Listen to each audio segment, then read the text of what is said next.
سيدنا সবাই পড়ুন আল্লাহ আল্লাহ আল্লাহু লা ইলাহা ইল্লাহু আমার আল্লাহ আল্লাহ আল্লাহু লা ইলাহা ইল্লাহু। আরে মৌতের তুফান আসবে যখন নবী গো আমরা মৃত্যুর সময় নবীকে দেখতে চাই কি চাই না? আওয়াজ দেন, চাই কি চাই না? দয়া করিও দিবেন দেখা, দয়া করিও দিবেন দেখা চেহারা। আমি জানতে চাই আমাদের এই মাহফিল আমার দয়াল নবী অগ্রিম এই মাহফিল হবে এটা জানে কি জানে না? আপনাদের বিশ্বাস কি? মাইকের আওয়াজ তো অনেক দূর যাচ্ছে। আমার আজকের আলোচ্য বিষয়ও অত্যন্ত গুরুত্বপূর্ণ। রসুল সাল্লাল্লাহু আলাইহি ওয়াসাল্লামের অবমাননা ও প্রতিকার। আমি জানতে চাই আমার দয়াল নবী আমাদের এই মাহফিল যে হবে এটা নবীর জানা আছে না নাই? আমাদের নবী এখন আছেন কি আছেন না? কথা বলেন, আছেন না? জিন্দা না মুর্দা? দয়াল নবী দেখেন কিনা, শুনেন কিনা, ক্ষমতা দিয়েছেন কে? আরো জোরে বলুন কে? একটা বুখারীর হাদিস বলে শুরু করতে চাই। হযরতে হুযায়ফাতুল ইয়ামান রাদিয়াল্লাহু তাআলা আনহুর হাদিস। তিনি বলছেন কামা ফিনা রাসূলুল্লাহ সাল্লাল্লাহু আলাইহি ওয়াসাল্লাম মাকামান ফামা তারাকা শাইয়াম মিন যালিকা ইলা কিয়ামিস সাআ ইল্লা হাদাসা বিহি হাফিজাহু মান হাফিজা ওয়া নাসিয়াহু মান নাসিয়া। দয়াল নবী আমাদের মাঝে একদিন দাঁড়ালেন এবং দাঁড়িয়ে আল্লাহর প্যারা নবী বয়ান করছেন সমসাময়িক বিষয় বয়ান করেছেন। তারপরের যুগ কি হবে, গাছপালা তরুলতা জিন ইনসান কিয়ামত পর্যন্ত যা হবে আমার দয়াল নবী ওই বয়ানের মধ্যে সব বলে দিয়েছেন। আরেকটু জোরে বলুন না সুবহানাল্লাহ। তাহলে আজকের মাহফিল আমার দয়াল নবী জানে কি জানে না? সেই বয়ানে এই মাহফিলের আলোচনা ছিল কি ছিল না? এটা সহিহ বুখারী এবং মুসলিমের হাদিস। জোরে বলুন না সুবহানাল্লাহ। আমার ভাইরা, আমার বন্ধুরা যারা মাইকের আওয়াজ শুনছেন, আজকে 3টা কি 3:30 একটা মানববন্ধন হয়েছে। আপনারা নিশ্চয়ই ছিলেন সেখানে। আজকের এই মাহফিলের অনেক আলেম ওলামা সেখানে ছিলেন। আপনারা জানেন মাহফিলের সম্মানিত সভাপতি হিসাবে আসবেন পীর তরিকত হযরতুল হাজ আল্লামা মুফতি মাওলানা মোহাম্মদ শাহ আলম, প্রতিষ্ঠাতা শাহ রজবিয়া আজিজিয়া সুন্নিয়া মাদ্রাসা পশ্চিম মেখল হাটাদারি, এবং উলামায়ে কেরামের মধ্যে আজকে উপস্থিত ছিলেন ফতেহপুর মঞ্জুরুল ইসলাম সিনিয়র মাদ্রাসার সম্মানিত আরবি প্রভাষক আল্লামা আবুল কালাম শাহ আল আমিরি এবং আল্লামা সৈয়দ আহমদ হক মেজমান্ডারি, সাজ্জাদুর রশিদ গুমদন্ডি দরবার শরীফ বোয়ালখালী, হযরতুল হাজ মাওলানা মোহাম্মদ এমদাদ ইসলাম কাদরি, খতিব শাহ আব্দুল মালেক আল কুতুবি শাহী জামে মসজিদ, এবং আমার আগে বয়ান করেছেন অত্র মসজিদের সম্মানিত খতিব হযরতুল আল্লামা জাফর উদ্দিন কামালি জিদা মজদুহ এবং মাওলানা ইমামউদ্দিন নুরি। আমার পাশে বসা আছেন মাওলানা মোহাম্মদ মুজাম্মেল হোসেন কাদরি সহ সম্মানিত অনেক উলামায়ে কেরাম। পরিচালনায় আছেন মাওলানা মোহাম্মদ আমিনুল ইসলাম কাদরি। আমি সবাইকে শ্রদ্ধা, ভালোবাসা এবং স্বাগত জানাচ্ছি। বলতেছিলাম আজকে একটা মানববন্ধন হয়েছে, আপনারা দেখেছেন। এই মানববন্ধন হয়েছে সুদূর ফ্রান্সে, অনেক দূর পশ্চিমা দেশের একটা দেশ ফ্রান্সে। আমার দয়াল নবীর শানে বেয়াদবি করা হয়েছে। বাংলার ইমানদার মুসলমান সেই অবমাননা সহ্য করতে পারে? আওয়াজ দিয়ে বলেন, পারে?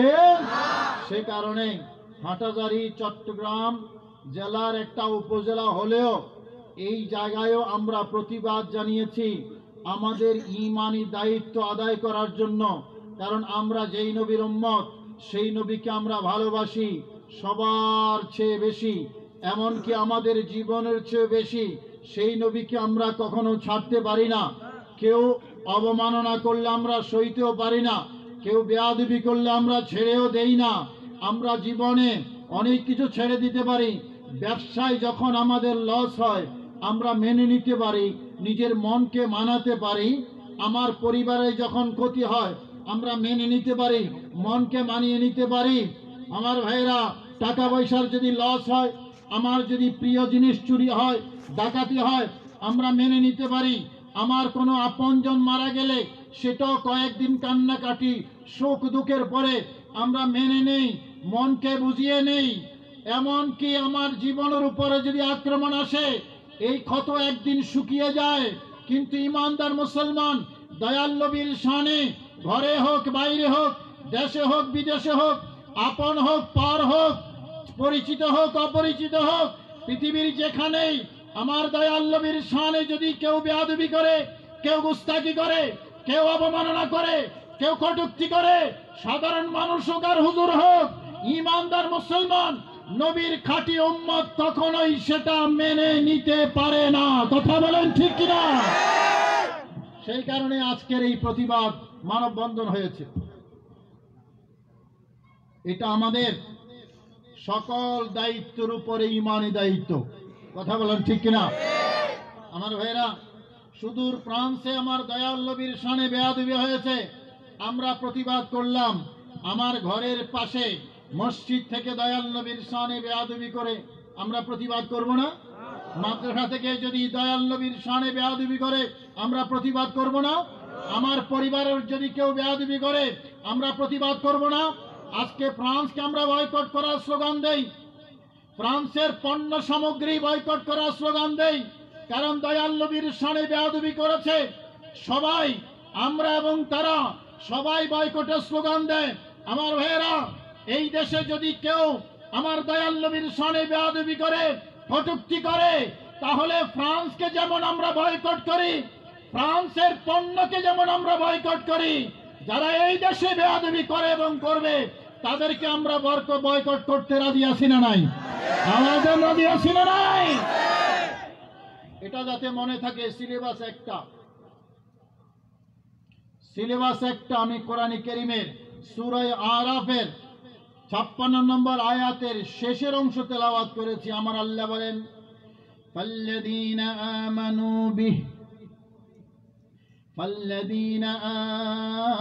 আমানু বিহ, ওই ব্যক্তিরা যারা আমার দয়াল নবীর উপর ঈমান আনবে। কে বলেন? আওয়াজ দেন, কে? তো যেই ব্যক্তিরা আমার দয়াল নবীর উপর ঈমান আনবে, ঈমান এনেই দায়িত্ব শেষ নয়, আমার আল্লাহ আরো দায়িত্ব দিয়েছেন কি?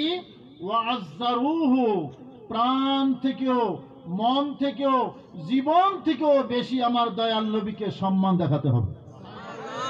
কথাকার? আওয়াজ দেন, কথাকার? এই যে আমরা পেয়ারা নবীর শানে দরুদ ও মিলাদ পড়ি দয়াল নবীর সম্মানার্থে, কথা বলেন ঠিক কিনা? এটা এই আয়াতের অর্ডার। যত ধরনের সম্মানজনক পেয়ারা নবীর শানে সম্বোধন হোক, কর্মকাণ্ড হোক, সব আমার আল্লাহর অর্ডার। নবীকে অবমাননাকর কোনো কথা বলা যাবে না, নবীকে অসম্মানজনক কোনো কাজ করা যাবে না। যেই কাজ করব এটা নবীর শানে সম্মানজনক হতে হবে, যেই কথা বলবো এটা নবীর শানে সম্মানজনক হতে হবে। আমার ভাইয়েরা, সবচেয়ে গুরুত্বপূর্ণ যে কথাটা এই আয়াতে আমার আল্লাহ শুধু ঈমান এটা বলেই শেষ করে নাই, বরং ঈমানের পরে আমার আল্লাহ বলেছেন দয়াল নবীকে সম্মান করতে হবে, দয়াল নবীকে ইজ্জত করতে হবে। কথা বলেন ঠিক কিনা?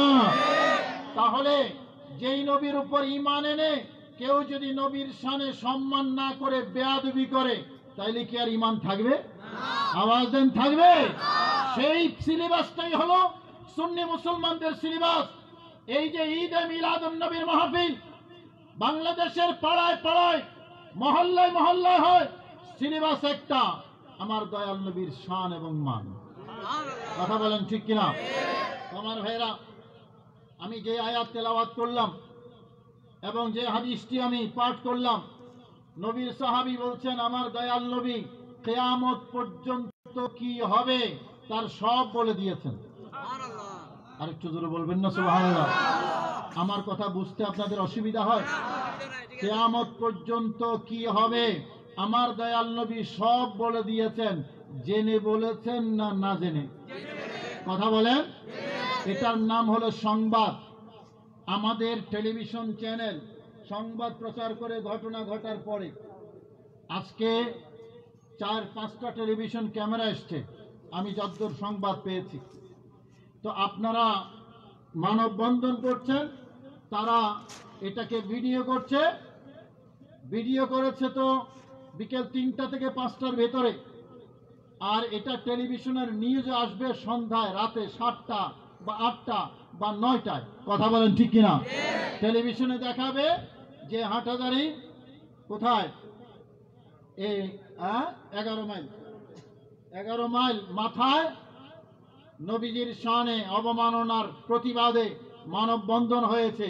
তাহলে টেলিভিশনের সংবাদটা যে আসলো, টেলিভিশনের সংবাদে যে আপনাদের নিউজটা বলা হলো, এটা কি ঘটনা ঘটার পরে নাকি ঘটনা ঘটার আগে? পরে। আপনারা মানববন্ধন করেছেন আগে, টেলিভিশনের সংবাদে এসেছে পরে। পৃথিবীর যত নিউজ, পৃথিবীর যত চ্যানেল, পৃথিবীর যত টেলিভিশন, যত পত্রিকা, যত মিডিয়া, তারা সংবাদ প্রচার করে তখন ঘটনা ঘটার পরে। আর আমার দয়াল নবী, কামলিওয়ালা নবী, রহমতুল আলামিনের সাহাবী হযরতে হুযায়ফাতুল ইয়ামান রাদিয়াল্লাহু তাআলা আনহু বলছেন, সহিহ বুখারী এবং মুসলিম, দুনিয়ার নিউজ হয় ঘটনা ঘটার পরে। আর আমার দয়াল নবী আজকে আমাদের সামনে এমন এক জায়গায় দাঁড়িয়েছেন, সেই জায়গায় দাঁড়িয়ে অন্য হাদিসে, সহিহ মুসলিমের হাদিসে আছে, হযরতে ওমর ইবনে আসহাব আল আনসারী বললেন, দয়াল নবী ফজরের নামাজ পড়ে মিম্বরে দাঁড়াইলেন, বয়ান শুরু করলেন, টানা বয়ান করলেন। যোহরের নামাজের সময় হলো, যোহরের আযান হলো, নবী নামাজ পড়াইলেন, আবার মিম্বরে উঠলেন, আবার বয়ান শুরু করলেন। আসরের সময় হলো, বয়ান শেষ হয় নাই, আযান হলো, নামাজ হলো, আবার দয়াল নবী নামাজ শেষে মিম্বরে উঠলেন। সূর্য অস্ত গেল, মাগরিবের নামাজ হয়েছে, দয়াল নবীর বয়ানও শেষ হয়েছে। সারা দিনের এই বয়ানে কিয়ামত পর্যন্ত কোন দেশে কি হবে, কি মানুষ কি করবে, আল্লাহর সৃষ্টি জগতের মধ্যে যত ঘটনা হবে, আমার দয়াল নবী সব কিছু অগ্রিম বলে দিয়েছেন। জোরে বলুন না সুবহানাল্লাহ।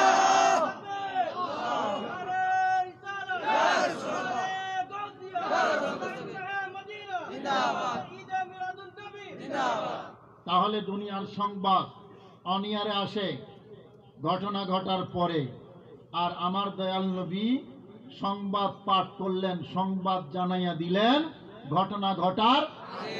আর একটু জোরে বলবেন না? পেছনে ভাইয়েরা কি রেস্টে আছেন আপনারা? একটু জোরে বললে ভালো হয় না? আর একটু জোরে বলবেন। আমি জানতে চাই, দয়াল নবী ঘটনা ঘটার আগে জানে কি জানে না? জানাইয়া দেন কে? ধরে বলেন, আওয়াজ দিয়ে বলেন, 3বার মহব্বতে বলেন আল্লাহ। না হয় নাই? আরো জোরে, আরো জোরে বলেন আল্লাহ। আর বলেন আল্লাহু আকবার। হাত তুলে বলেন ইয়া রাসূলুল্লাহ। দয়াল নবী ঘটনা ঘটার আগেই জানে, সেই জন্য দয়াল নবীকে নবী বলে। নবী মানে যিনি গায়েবের সংবাদ দেন। আরে গায়েব কি খবর देने वाला अल्लाह का वो हबीब नबी जी अल्लाह।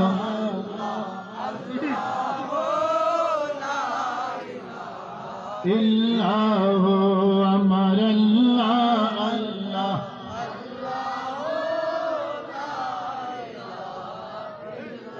আমার বাবারা, এখন যারা দয়াল নবীর ইলমে গায়েবকে অস্বীকার করে, আগামীকাল কি হবে দয়াল নবী জানেন, জানতেন। আগামী পরশু কি হবে দয়াল নবী জানেন, জানতেন। তারপরে কি হবে দয়াল নবী জানতেন। পরের মাসে কি হবে দয়াল নবী জানেন এবং জানতেন। পরের বছর, পরের যুগ, পরের শতাব্দী কি হবে দয়াল নবী জানেন এবং জানতেন।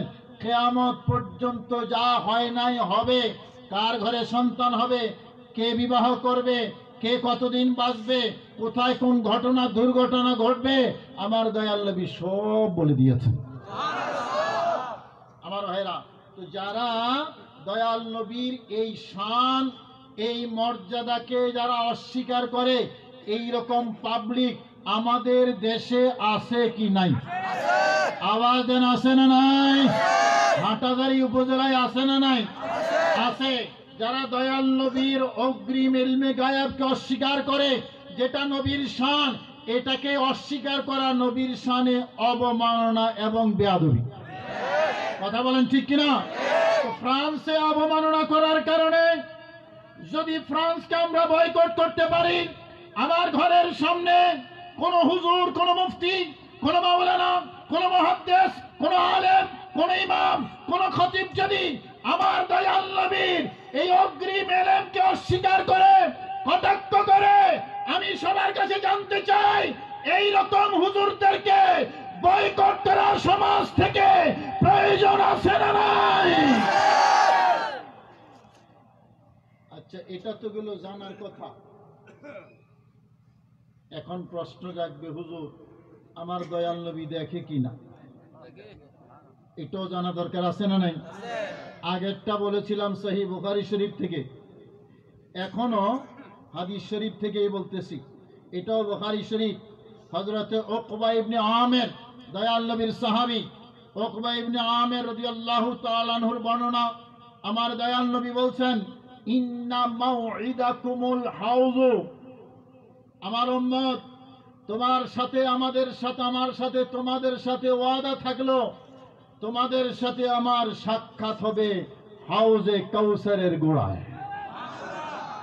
চাই কি চাই না? এটা কি পানি, শরবত নাকি আরো বেশি? কথা বলেন। এক গ্লাস খাইলে অনন্তকাল পর্যন্ত আর পিপাসা লাগবে না।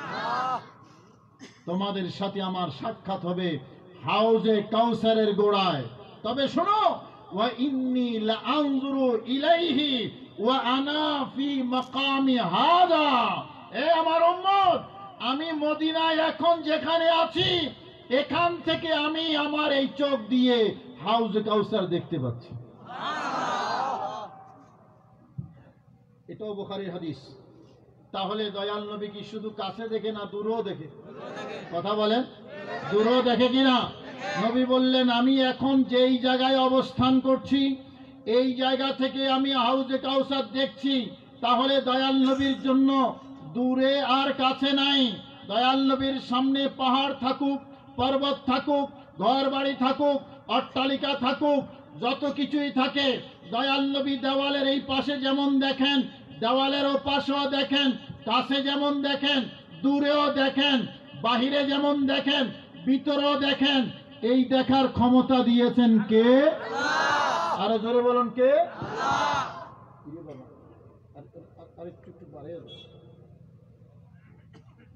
একটু মহব্বতে দরুদ পড়তে কষ্ট হবে না তো? মহব্বতে ইয়া রাসূলুল্লাহ, ইয়া রাসূলুল্লাহ,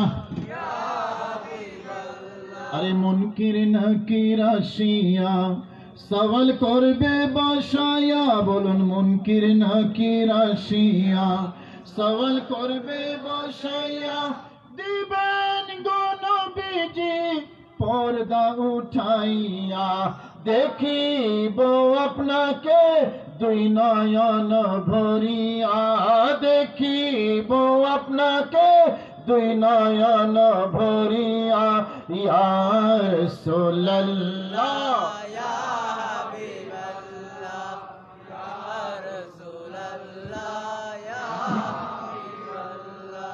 তাহলে দয়াল নবী মদিনা শরীফের জমিন থেকে হাউজে কাউসার জান্নাত দেখে কি দেখে না? সহিহ বুখারীর হাদিস। আরেকটা হাদিস শুনুন, প্যারা নবী রাহমাতুল আলামিন ইরশাদ করছেন, এটাও বুখারীর হাদিস, মা মিন শাইইন লাম আকুন উরিতুহু ইল্লা ক্বাদ রাআইতুহু, ইতিপূর্বে যা আমি দেখি নাই। আল্লাহর সৃষ্টির মধ্যে যত কিছু আছে তার মধ্যে আমি কিছু দেখেছি, কিছু দেখি নাই। যা আমি দেখি নাই এই মুহূর্তে আমি সব দেখেছি। আর একটু করে বলুন না সুবহানাল্লাহ। যিনি দেখেন তাকে নাজের বলা হয়। আমরা যে নবীকে হাজির এবং নাজের বলি, এটা মন গড়া আকীদা না, এটা সহিহ বুখারীর আকীদা। এই শিক্ষা দয়াল নবী দিয়েছেন, এটা দয়াল নবীর মর্যাদা। প্যারা নবী কাছে যেমন দেখেন দূরেও দেখেন। আজকের মাহফিল দয়াল নবী দেখার ক্ষমতা আছে কি নাই? আওয়াজ দেন, আছে কি নাই? এই মর্যাদা ক্ষমতা দাতাকে আল্লাহ। তো মা মিন শাইইন, যে বস্তু আমি দেখি নাই, বস্তু বলতে শুধু মানুষ নাই, বস্তু বলতে শুধু মানুষ নয়, যা হয়েছে এবং কিয়ামত পর্যন্ত যা হবে আমার দয়াল নবী অগ্রিম সব কিছু দেখে নিয়েছেন। আচ্ছা, আমি আর আপনাকে দেখেন নাই নবী? কথা বলেন, দেখেছেন কিনা আমার ভাইয়েরা? এখন নবীর এই হাজের নাজের আকীদা অস্বীকার করে যারা কটাক্ষ করবে, আপনাদের মনে আছে নিশ্চয়ই লাল দিঘির মাঠে বিশাল শানে রিসালাত মাহফিল, হুজুর ওয়াজ করতেছে, হাজের নাজের নিয়ে কটাক্ষ করে অবমাননা করে বলছিল যে নবী নাকি হাজের নাজের। দেখো তো আমার চেয়ারের নিচে নবী আছেন। আর একটু ডর করে না হবেন, নাউজুবিল্লাহ। এটা কি সম্মান না অসম্মান? কথা বলেন, এটা কি উক্তি না কটুক্তি? আওয়াজ দেন, উক্তি না কটুক্তি? ফ্রান্সকে বয়কট করতে পারলে এই হুজুর নামের এই সমস্ত ধর্ম ব্যবসায়ীদেরকে আমরা বয়কট করতে রাজি আছি না নাই?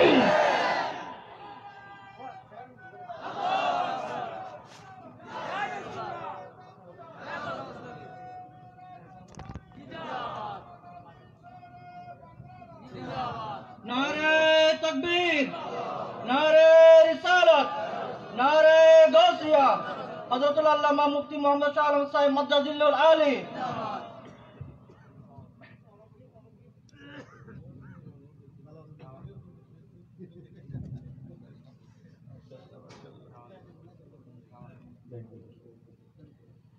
মুহাম্মাদের নাম জপেছিলে বুলবুলি তো জাগে, মুহাম্মাদের নাম জপেছিলে। জোরে বললে গুনাহ হবে?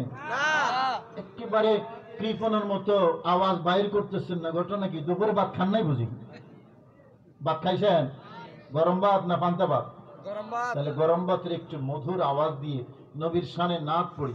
মুহাম্মাদের নাম জপেছিলি বুলবুলি তো জাগে, মুহাম্মাদের জপেছিলি বুলবুলি তো জাগে। তাই কিরে তোর কণ্ঠের গান, তাই কিরে তোর কণ্ঠের গান এমন মধুর লাগে ওরে, এমন মধুর লাগে।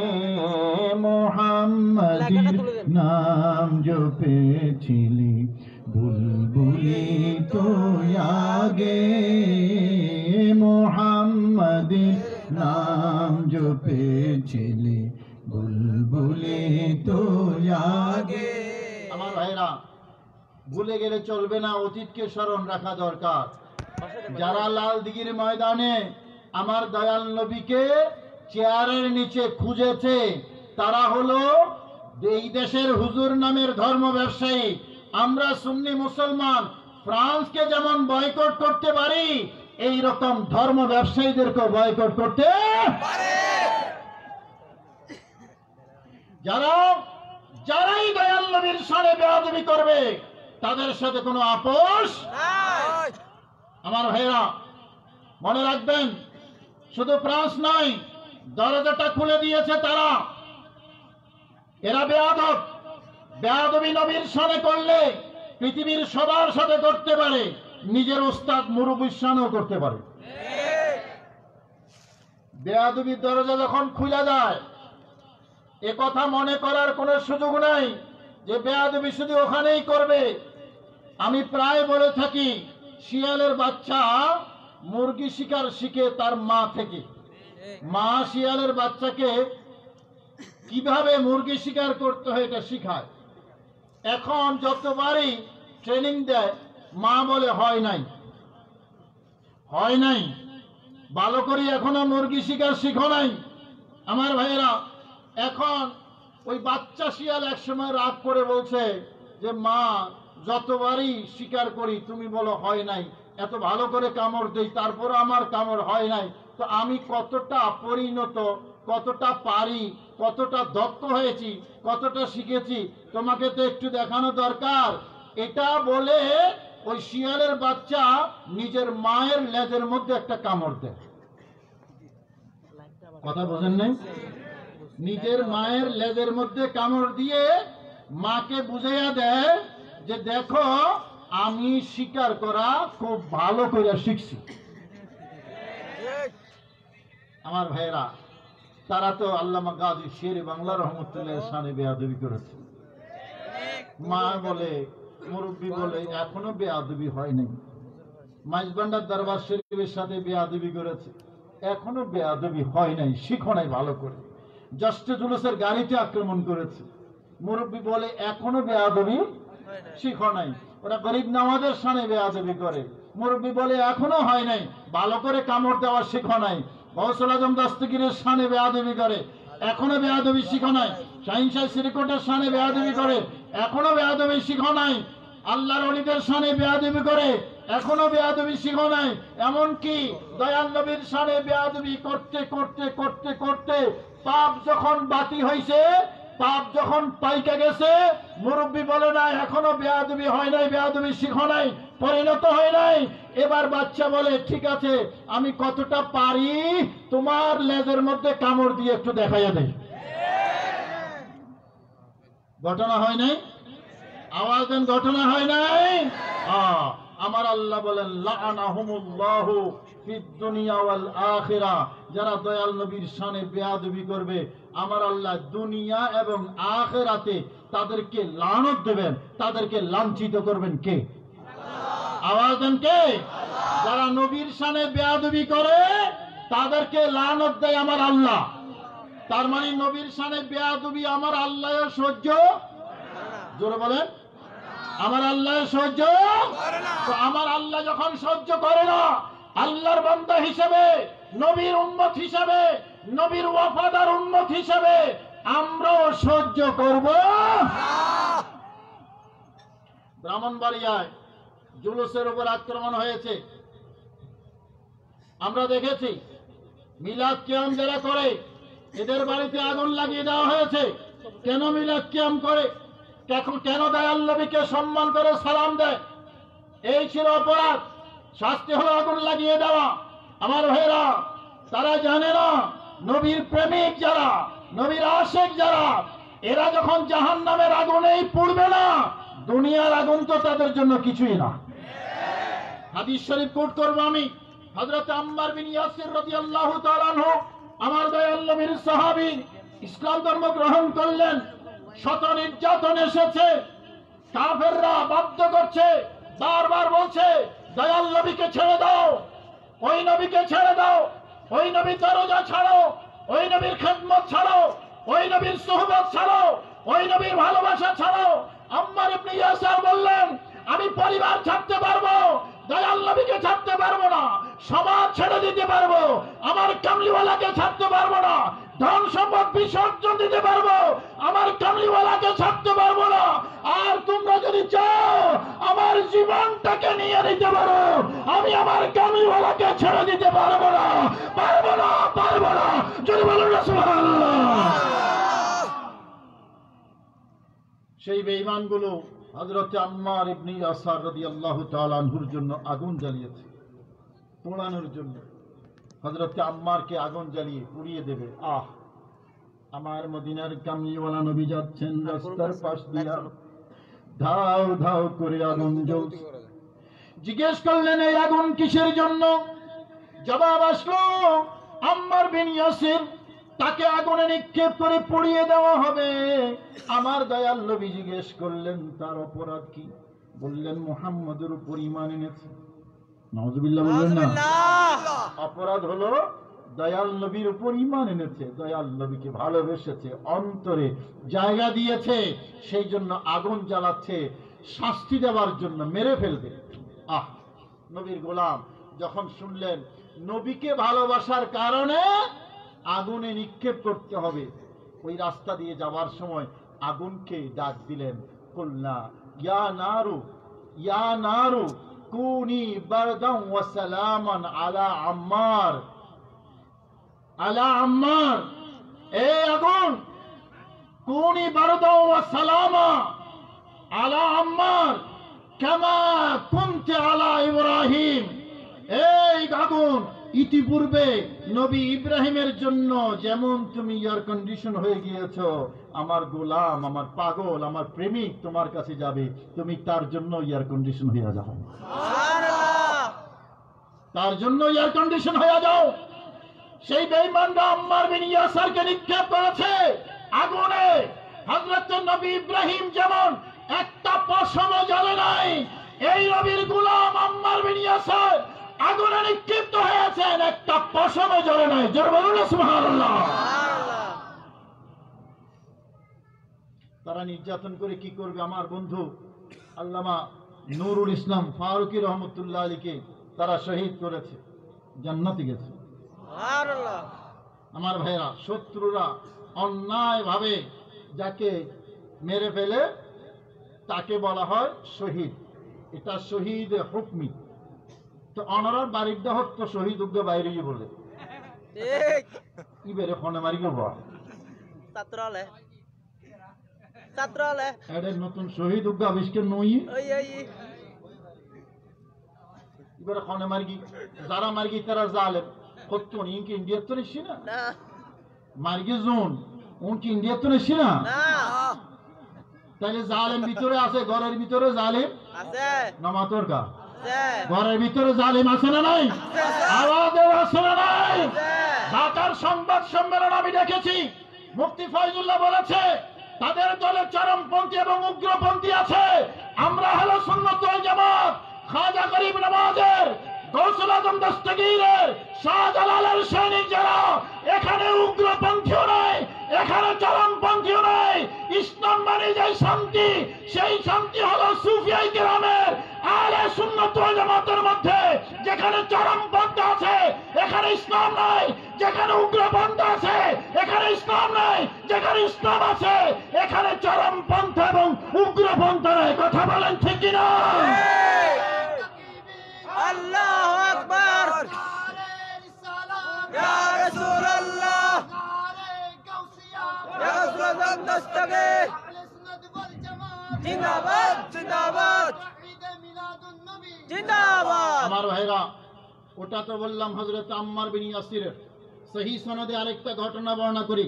কারামাতুল আউলিয়া ইমাম লালকাই রহমতুল্লাহ আলাইহি ওই কিতাব এবং ইবনে তাইমিয়া তার মজমুআতুল ফাতাওয়ার মধ্যে এই একই ঘটনা সহি সনদে বর্ণনা করেছেন। ইয়ামানে একটা ভণ্ড নবী এসেছিল, আসওয়াদ বিন কায়েস, মনে থাকবে? ভণ্ড নবী আসওয়াদ বিন কায়েস ইয়ামানের মধ্যে দয়াল নবীর যুগে। এখন ওখানে আল্লাহর পেয়ারা নবীর পরে নবীর এক গোলাম, নাম ছিল আবু মুসলিম আল খাওলানি। দয়াল নবীর উম্মত, দয়াল নবীর গোলাম, নবীর জীবদ্দশায় আবু মুসলিম খাওলানি নবীর গোলাম ছিল, নবীর উপর ঈমান এনেছে, নবীকে দেখে নাই, নবীকে ভালোবেসেছে, নবীর কথা শুনে দয়াল নবীকে বিশ্বাস করেছে।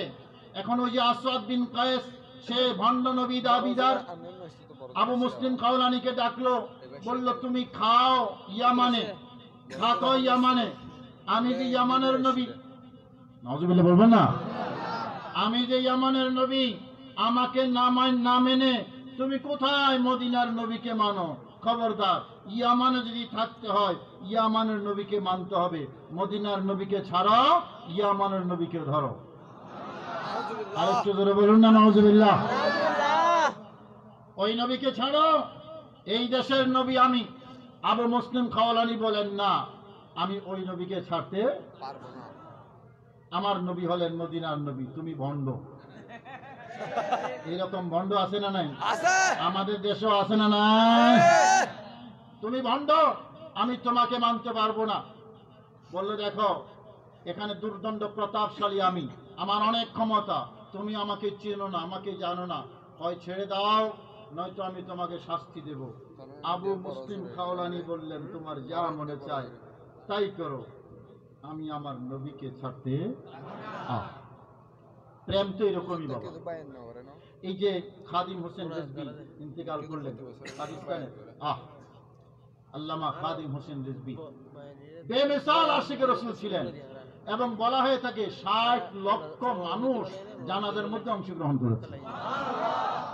মসলকে আলা হযরতের সাজ্জাদা নশীন ছিলেন, মসলকে আলা হযরতের সাজ্জাদা নশীন ছিলেন।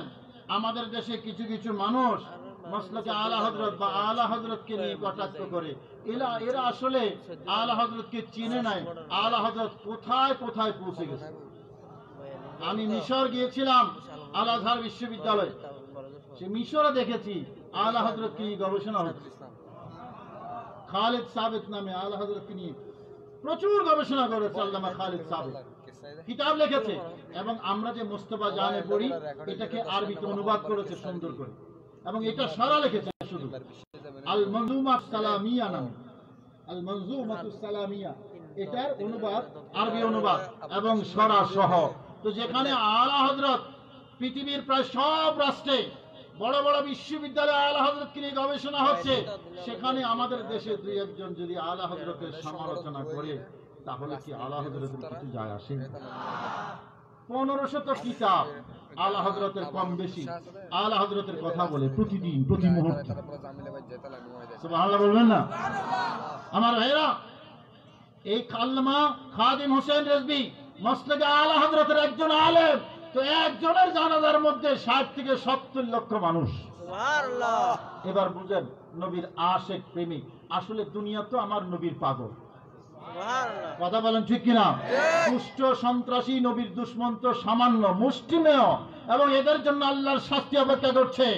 ওই যে আসাদ বিন কায়েসের কথা বলছিলাম, আসাদ বিন কায়েস আবু মুসলিম খাওলানিকে বলল, তুমি মদিনার নবীকে ছাড়ো, আমাকে মেনে নাও, নয়তো শাস্তি দেব। বললেন, তোমার যা ইচ্ছা তাই করো, আমি আমার দয়াল নবীকে ছেড়ে দিতে পারবো?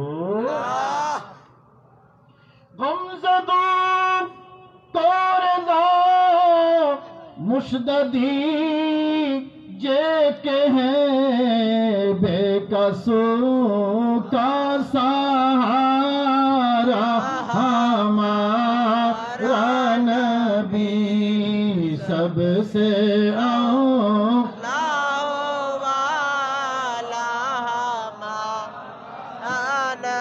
सबसे बाला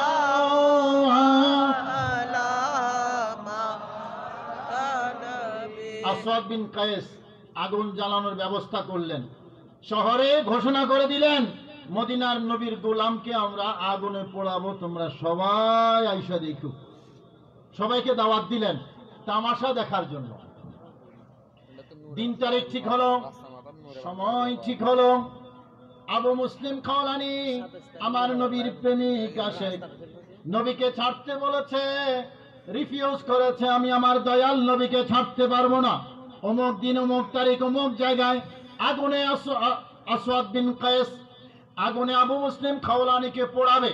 সবাইকে দাওয়াত দেওয়া হলো, সবাই আসলো তামাশা দেখার জন্য। ডক্টর ইকবাল বলেছিলেন, আরে তামাশা তো দেখো কে দোজখ কে আতিশে জলায়ে খুদা और বুঝায়ে মুহাম্মদ। সুবহানাল্লাহ। এই আগুন নিবানোর ক্ষমতা আমার নবীর আছে না নাই? জোরে বলেন, আছে না নাই?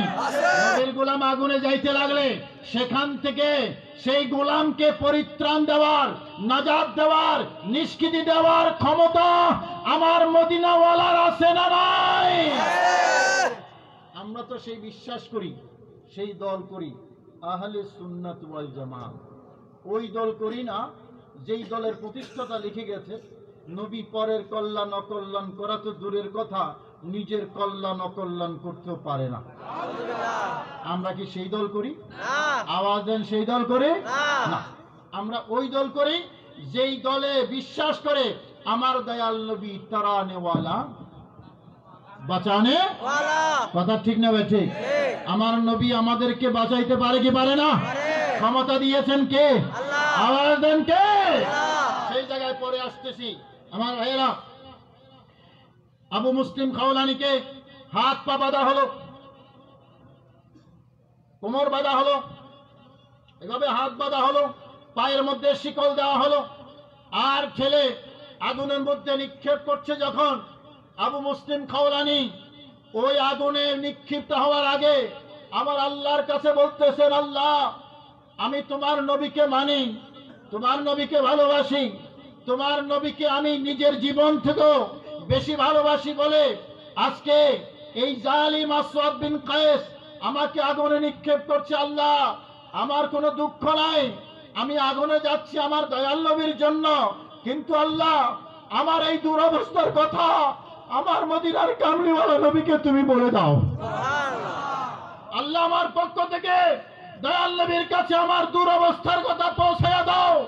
এইটুকু বলে এক কদম দুই কদম করে আগুনের ভিতরে যাচ্ছেন। যতই যাচ্ছেন যতই যাচ্ছেন চারদিকে ইয়ামানের মানুষ দেখছে আমার মদিনার কামলিওয়ালা নবীর গোলাম হেঁটে হেঁটে আগুনের ভিতরে ঢুকছে। কিছুক্ষণ আগুনে থাকার পরে আবার হেঁটে হেঁটে বের হয়ে আসওয়াদ বিন কায়েসের সামনে আইসা বলছে, এ আসওয়াদ বিন কায়েস বন্ড নবী, দেখ যেই নবীর উপর আমি বিশ্বাস করেছি ওই নবীর উপর কেউ যদি বিশ্বাস করে ভালোবাসে দুনিয়ার আগুন তাকে পোড়াইতে পারে না। জোরে বলুন সুবহানাল্লাহ। একটা পশমও জ্বলে নাই। ইমাম লালকাই রহমতুল্লাহ আলাইহি কারামাতুল আউলিয়ার মধ্যে সহি সনদে এই ঘটনা বর্ণনা করেছে। সুবহানাল্লাহ বলবেন না? আমার ভাইরা, এখন বন্ধ দেখলো সর্বনাশ। এইরকম আজগুবি জিনিস তো আর দেখি নেই। জ্বালাইলাম আগুন পোড়ানোর জন্য, দেখতেছি একটা পশমও জ্বলে নাই। এখন যারা দেখতে আসছে বাবা এই কারামত দেখার পরে তারা কি আর আসওয়াদ বিন কায়েসের সাথে থাকবে? কথা বলেন, থাকবে? থাকবে না। ওই যে নবী মূসা যেমন 70,000 জাদুঘর বিপরীতে 70,000 জাদুঘর, নবী মূসা একা ভয় পাইয়া গেলেন। তারা সবাই জাদুর সাপ ছেড়ে দিয়েছে, জাদুর সাপ। তো এক একজনে যদি একটা সাপ ছেড়ে দেয় সাপের সংখ্যা কত হবে? 70,000 সাপ যদি একসাথে কিলবিল করে তাহলে ভয় লাগার কথা না। নবী মূসা প্রথমে একটু ভয় পেয়ে গেলেন। আমার আল্লাহ বললেন, না তাকাফ মূসা, ভয় করো না। সুবহানাল্লাহ বলেন না? মূসা ভয় করো না। আল্লাহ কি করব? তোমার হাতে লাঠি যেটা আছে এটা ছাইড়া দাও। না আরেকখানা আসতে খান। সুবহানাল্লাহ। ও এই দেশে জোরে করলে আসতে পাওয়া যায়, আসতে করলে জোরে পাওয়া যায়, এরকম নাকি সিস্টেম? হ্যাঁ হাঁটাদারের সিস্টেম এটা নাকি? জোরে হলে আসতে, আসতে হইলে জোরে। ভয় করো না, ছেড়ে দাও। যখন লাঠিটা ছাইরা দিলেন, লাঠি এখন আর লাঠি নাই, হইয়া গেছে সাপ। সাপ তো সাপ মনে করবেন এত বিশাল সাপ হইছে না। আমার আল্লাহ বলেন সুবানুম মুবিন। সুবান মানে চিকন সাপ, চিকন সরি মোটা সাপ, তবে চিকন সাপের মতো এটার মুভমেন্ট। সাপ কিন্তু মোটা, কিন্তু মুভমেন্টটা হলো চিকন সাপের মতো। আমাদের দেশে চিকন একজনের সাপ আছে কিলবিল করে এই ডাল থেকে ওই ঢালে, এই ডাল থেকে ওই ঢালে, এরকম সাপ আছে না একটা, খুব বিষাক্ত সাপ, হ্যাঁ সুতান আলী সাপ। তো এখন মোটা মানুষ তো চলাফেরা আস্তে আস্তে চলে, কথা বলেন ঠিক কিনা? সাপ যখন মোটা এটা আস্তে আস্তে মুভমেন্ট করা দরকার ছিল। সাপ মোটা হইলো, এটা দৌড়াদৌড়ি করে মুভমেন্ট করে চিকন সাপের মতো একেবারে 20 দিন মতো এদিক সেদিক যায়। এখন এত মোটা একটা যখন 20 দিন মতো এদিক সেদিক যায়, দেখলে ভয় লাগে না? কথা বলেন, ভয় লাগে না? এখন এটা এইরকম মুভমেন্ট দিয়া এক জায়গায় হা করে আছে, বলে হা। এখন এখন ওই যে 70,000 আস্তে আস্তে এটা ভিতরে ঢুকতেছে। সাপে আমার গোসল আজম দস্তগীরের কুত্তা যেরকম বাঘ খাইয়া লাইছে। কথা ঠিক না বে ঠিক? আওয়াজ দেন ঠিক না বে ঠিক? বিশ্বাস করার দরকার আছে না নাই? কেমনে খাইছে, পেটে ঢুকতো কেমনে? তো আমি বলি এমনি খাইছে, ওই সাপ যেভাবে সাপ খাইছে, আমার গোসল আজম দস্তগীরের কুকুর এইভাবে বাঘ খেয়ে ফেলছে। জোরে কন্যা সুবহানাল্লাহ। মুরিদিলা তাখাফ আল্লাহ রব্বি আতানি রিফাতান নিলতুল মানালি আসসালামু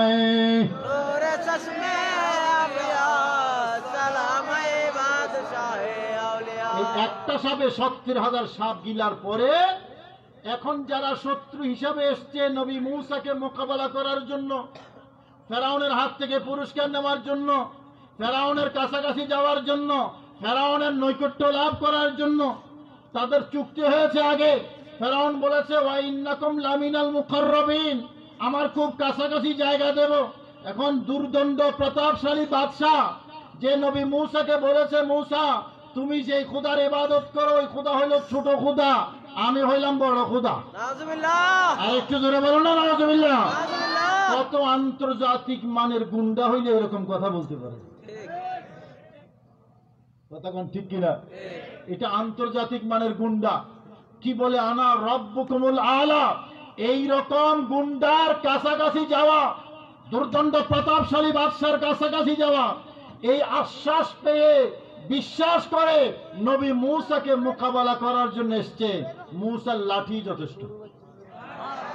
আর একটু জোরে বলবেন না সুবহানাল্লাহ।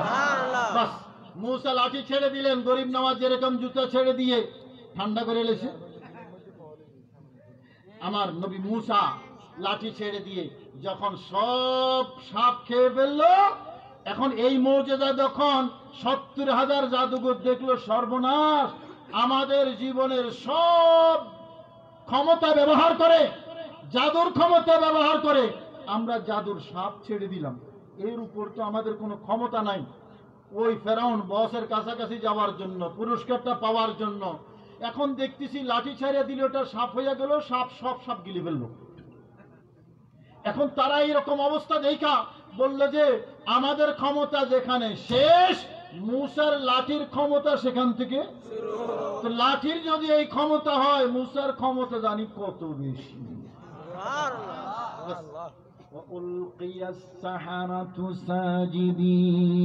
আমার আল্লাহ বলেন এই মুজিজা দেখে সাথে সাথে ওই 70,000 জাদুঘর নবী মূসার জন্য, নবী মূসার কাছে সারেন্ডার করে আমার আল্লাহর জন্য সেজদায় পড়ে গেল। সুবহানাল্লাহ। ওই যে আবু মুসলিম খাওলানির এই কারামত দেখার পরে, আগুনে নিক্ষেপ করার পরেও একটা পশমও যখন জ্বলে নাই, আরে যেই নবীকে বিশ্বাস করে এই ক্ষমতা পাইল, সেই নবীর দিকে মনোযোগ যাবে কি যাবে না? ভালোবাসা জাগবে কি জাগবে না? এখন আসওয়াদ বিন কায়েস ওই বন্ড চিন্তা করলো, সর্বনাশ, আবু মুসলিম খাওলানির যত তাড়াতাড়ি আমার দেশ থেকে বিদায় করতে পারি ততই আমার মঙ্গল। কারণ যেই কারামতি দেখাইছে, এই কারামতি দেখার পরে আমার কাছে আর কেউ আসবে না, সব আবু মুসলিম খাওলানির কাছে চলে যাবে। এতদিন তো বাধা দিয়েছে যে তুমি বের হতে পারবে না, আজকে জামাই আদারে কই যাও, তোমার যেখানে মনে চায় সেখানে যাও। সুবহানাল্লাহ বলুন না। আমার ভাইরা, তো আম্মার বিন ইয়াসির রাদিয়াল্লাহু তাআলা আনহু আমার দয়াল নবী ওই আগুনে নিক্ষিপ্ত হওয়ার আগে আগুনকে বলে দিয়েছিলেন, এই আগুন, নবী ইব্রাহিমের উপর যেভাবে তুমি ঠান্ডা হয়ে গেছিলা, আমার আম্মার উপরও সেইভাবে ঠান্ডা হয়ে যাও। আর একটু জোরে বলুন না সুবহানাল্লাহ। তো আমাদের দেশে হুজুর যারা আমাদের নবীকে আমাদের মতো বলে, এই হুজুররা যদি আগুন রে কয় এই জ্বালাইস না, আগুন শুনবে? মোমবাতির আগুন জ্বালাইলাম, হুজুরের আঙ্গুলটা এখানে ডুবাইতে চেষ্টা করলাম, আগুনে জ্বালাবে না? কথা বলেন না? তাহলে একরকম হলো? কথা বলেন না, একরকম হলো? এই যে একরকম বলে সব গন্ডগোলের মূল হলো এই জায়গায়। নবীকে আমাদের মতো সাধারণ মানুষ বলা, এটার মধ্যেই হলো সব গন্ডগোলের মূল। তারা নবীর সামনে বেয়াদবি করে, এটা মনে করে যে দয়াল নবী আমাদের মতো সাধারণ মানুষ, একজন পাবলিক।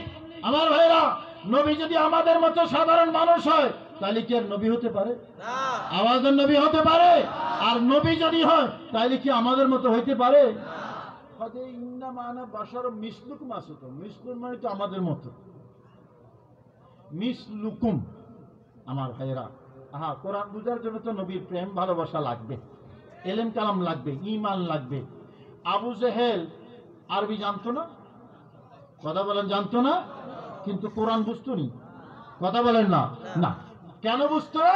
আমার আল্লাহ বলেন ওয়ালা আবসারিহিম গিশাওয়া। আল্লাহু আকবার। কথা কার? চোখের মধ্যে একটা পর্দা আছে। ওয়ালা আবসারিহিম গিশাওয়া, চোখের মধ্যে পর্দা আছে। কেন বাবা, আবু জেহেল কি চোখে দেখতো না? অন্ধ ছিল?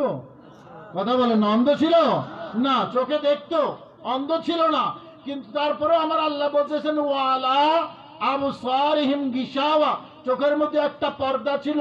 চোখ সবারই আছে, সত্যটা সবাই, কথা বলেন না, সত্যটা সবাই দেখে না। সেই কারণে আবু বকর সিদ্দিক যখন দয়াল নবীকে দেখতেন তখন সবচেয়ে সুন্দর দেখতেন, আর আবু জাহেল যখন দেখতো সবচেয়ে কুৎসিত দেখতো। দুজনেই একই পাড়ার মুসল্লি, একই পাড়ার মানুষ, একই পাড়ার জনগণ, আবু জেহেল এবং আবু বকর। একজন নবীকে দেখতেন সবচেয়ে সুন্দর, এর চেয়ে সুন্দর আর কেউ, কথা বলেন না, আর কেউ নাই। আর আবু জাহেল নবীকে দেখতে সবচেয়ে কুৎসিত। আবু জাহেল নবীকে দেখতে কেমন? আমাদের দেশে সবচেয়ে কুৎসিত মানুষটা মুহাম্মদ। আর আবু বকর সিদ্দিককে জিজ্ঞেস করেন, এই নবী দেখতে কেমন? আর আবু বকর সিদ্দিক রাদিয়াল্লাহু তাআলা বলবেন, আমার জীবনে এত সুন্দর কাউকে দেখি নাই যতটা সুন্দর আমার দয়াল নবী। নবীর সাহাবী হযরত হাসান বিন সাবিত, ওয়া আহসানু মিনকা লাম তারা ক্বাত্তু আইনি ওয়া আজমালু মিনকা লাম তালিদিন নিসাউ সালাতুন ইয়া সালামুন ইয়া হাবিবাল্লাহ আলাইকুম। আর আমার আলা হযরত বলেছেন, वो कमाल हुस्न हुजूर है कि गुमान नुक्स जहान ही। আমার দয়াল নবী এত সুন্দর, এত সুন্দর, এত সুন্দর, যেখানে কোনো দাগ নেই, এত সুন্দর। ঈমানের চোখে দেখেন, আল্লাহর সৃষ্টির মধ্যে সবচেয়ে সুন্দর আমার কামলিওয়ালা নবী। আমার ভাইরা, এত সুন্দর নবী পাইয়াও যদি আমরা পাশ্চাত্যকে অনুসরণ করি, পাশ্চাত্যের সংস্কৃতি অনুসরণ করি, আমার আল্লাহর কাছে জবাবদিহি করতে হবে। আমার যুবক ভাইরা একটু খেয়াল করবেন, মানুষ সুন্দরের পূজারী। সৌন্দর্য দেখলে মানুষ সেটাকে অনুসরণ করে, সৌন্দর্য দেখলে অনুকরণ করে। সেই সৌন্দর্য কোয়ালিটির সৌন্দর্য হতে পারে, সেই সৌন্দর্য দৈহিক সৌন্দর্য হতে পারে, সেই সৌন্দর্য যোগ্যতার সৌন্দর্য হতে পারে, গুণাগুণের সৌন্দর্য হতে পারে। আমার ভাইরা, যে যত সুন্দর তার অনুসারী তত বেশি, কথা ঠিক কিনা? আমাদের দেশে অনেকেই ফুটবল খেলা যখন শুরু হয়, আমার কিশোর এবং যুবক ভাইরা মেসির জার্সি পরে হাঁটে। ভুল বললাম নাকি? কারণ মেসি খুব ভালো খেলে, তারও খুব ভালো লাগে, তার মধ্যে খেলার গুণ অনেক বেশি, তার পছন্দ হয়, সে কারণে তার জার্সি কত নম্বর জানি? এটা 10 নম্বর। আবার আরেকটা আছে নাকি, নেইমার। নেইমারের জার্সি কত নম্বর? 10। হ্যাঁ, এটাও 10। আচ্ছা, দুইটা কি দুই ক্লাবের না?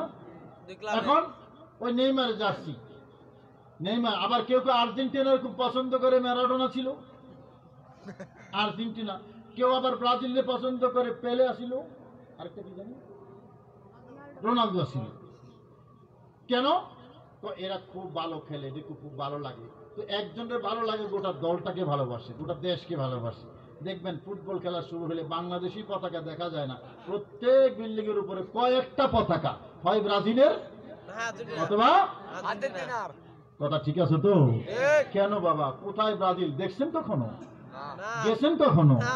এই যে নেইমার আর কি জানি মেসি, এদের সাথে কখনো সেলফি করার সুযোগ হয়েছে? কাছাকাছি দেখছেন? আপনার আত্মীয়? কথা কয় না। আপনার আত্মীয় স্বজন কেউ? তো কেউ না। তো তাদের পতাকা এখানে কেন? তাদের জার্সি এখানে কেন? আমার বাবা, কারণ তারে ভালো লাগে, তারে পছন্দ হয়। কি যোগ্যতা আছে? ভালো খেলে। কথা ঠিক কিনা? ভালো খেলে। তো ভালো খেলে বলে তার জার্সিটা আপনার গায়ে এইটুক কোয়ালিটি ভালো খেলে। খেলা জায়েজ না জায়েজ আমি সেই মাসালায় আজকে ঢুকতেছি না। আমার বলার বিষয় হলো পছন্দটা কেন হলো? যোগ্যতাটা আছে বলে। আমার ভাইরা, এই যে ঘরের সামনে আল্লাহর ওলি, যোগ্যতা ওখান থেকে এখানে কম না বেশি? আওয়াজ দেন, কম না বেশি? আল্লাহর ওলিদের এই যে রাস্তা সিরাতে মুস্তাকিম, চালাও সে পথে যে পথে তোমার প্রিয়জন গেছে চলি। আল্লাহর ওলিরা যারা, তারা জীবন্ত ইসলাম, তারা জীবন্ত কোরআন, জীবন্ত নবীর সুন্নাহ, তাদের উঠা বসা, চলাফেরা, ঘরে বাইরে, ভিতরে এবং ঘরে, সব জায়গায় আমার নবীর ইসলাম এই দিনকে অনুসরণ করে। এত সুন্দর কোয়ালিটি, ভিতরে যেমন সুন্দর, বাহিরে সুন্দর, আর সবার চেয়ে সুন্দর যিনি, তিনি হলেন আমার আপনার নবী, কুল কায়নাতের নবী, রহমতুল আলামিন। এই যুবক, যদি কোয়ালিটির পূজা করো, যদি যোগ্যতার পূজা করো, যদি সৌন্দর্যের পূজা করো, সৌন্দর্যকে অনুসরণ করো, আমার দয়াল নবী থেকে সুন্দর আল্লাহর সৃষ্টির মধ্যে দ্বিতীয় আর কেউ নাই। কথা বলেন ঠিক কিনা? আল্লাহু আকবার। ইয়া রাসূলুল্লাহ, ইয়া রাসূলুল্লাহ। জিন্দাবাদ, জিন্দাবাদ, জিন্দাবাদ। আমার বাবারা, আমাদের আর্জেন্টিনার জার্সি দরকার নাই, মদিনার জার্সি দরকার। নিতে রাজি আছি না নাই? কথা বলেন, রাজি আছি না নাই? আমার যুবক ভাইরা, নবীর জন্য ফানা না হলে ঈমানের স্বাদ পাওয়া যাবে না।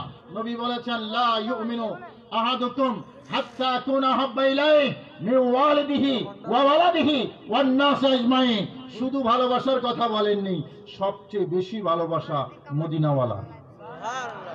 কতক্ষণ ঠিক কিনা? সবচেয়ে বেশি ভালোবাসা। এবং কোরআনে কারিমে 8টা জিনিস মেনশন করা হয়েছে। নিজের মা বাবাকে যতটুকু ভালোবাসবেন দয়াল নবীকে এর চেয়ে বেশি। নিজের সন্তান ছেলে মেয়েকে যতটুকু ভালোবাসবেন দয়াল নবীকে এর চেয়ে বেশি। নিজের ভাই বোনকে যতটুকু ভালোবাসবেন দয়াল নবীকে এর চেয়ে বেশি। স্বামী এবং স্ত্রীকে যতটুকু ভালোবাসা হয় দয়াল নবীকে এর চেয়ে বেশি। নিজের আত্মীয় স্বজনকে যত ভালোবাসা দয়াল নবীকে এর চেয়ে বেশি। নিজের মাল ধন সম্পদকে যত ভালোবাসা দয়াল নবীকে এর চেয়ে বেশি। নিজের ব্যবসা বাণিজ্যকে যত ভালোবাসা দয়াল নবীকে এর চেয়ে বেশি। নিজের ঘর অট্টালিকা এটার প্রতি যত ভালোবাসা দয়াল নবীকে এর চেয়ে বেশি। এটা কোরআনের ঘোষণা। সূরা আরাফের যে আয়াত তেলাওয়াত করেছি এখানেও সে কথা আছে। আমার আল্লাহ বলেন, সিলেবাস একটা, আমার দয়াল নবীর ভালোবাসা। যারা আমার নবীকে ভালোবাসবে সবচেয়ে বেশি, তাদের প্রতি আমি আল্লাহ সন্তুষ্ট সবচেয়ে বেশি। দয়াল নবীর ভালোবাসা যেখানে, ঈমান আছে সেখানে। দয়াল নবীর ভালোবাসা যেখানে, ইসলাম আছে সেখানে। দয়াল নবীর ভালোবাসা যেখানে, দ্বীন আছে সেখানে। দয়াল নবীর ভালোবাসা যেখানে, শরীয়ত আছে সেখানে। দয়াল নবীর ভালোবাসা যেখানে, আহলে সুন্নাত সেখানে। দয়াল নবীর ভালোবাসা যেখানে, নাজাত আছে সেখানে। দয়াল নবীর ভালোবাসা যেখানে, জান্নাত আছে সেখানে। কথা বলেন ঠিক কিনা? সেই জন্য উলামায়ে আহলে সুন্নাত আমার দয়াল নবীর প্রেম এবং ভালোবাসার ওয়াজ করে। নামাজ ফরজ ইবাদত, কোনো সন্দেহ নাই। নামাজের ওয়াজও চলবে। নামাজ দরকার আছে না নাই? কত 4 ওয়াক্ত? হ্যাঁ না, সপ্তাহে 1 ওয়াক্ত। সাপ্তাহিক নামাজি আছে না নাই? এন্ডে তো নাই। আল্লাহ হেফাজত করুক। আমাদের দেশে সমাজে কিছু সাপ্তাহিক নামাজি আছে না নাই? আবার কিছু আছে 4 ওয়াক্ত। বুঝুন তো জি 4 ওয়াক্ত কি কি বলেন তো?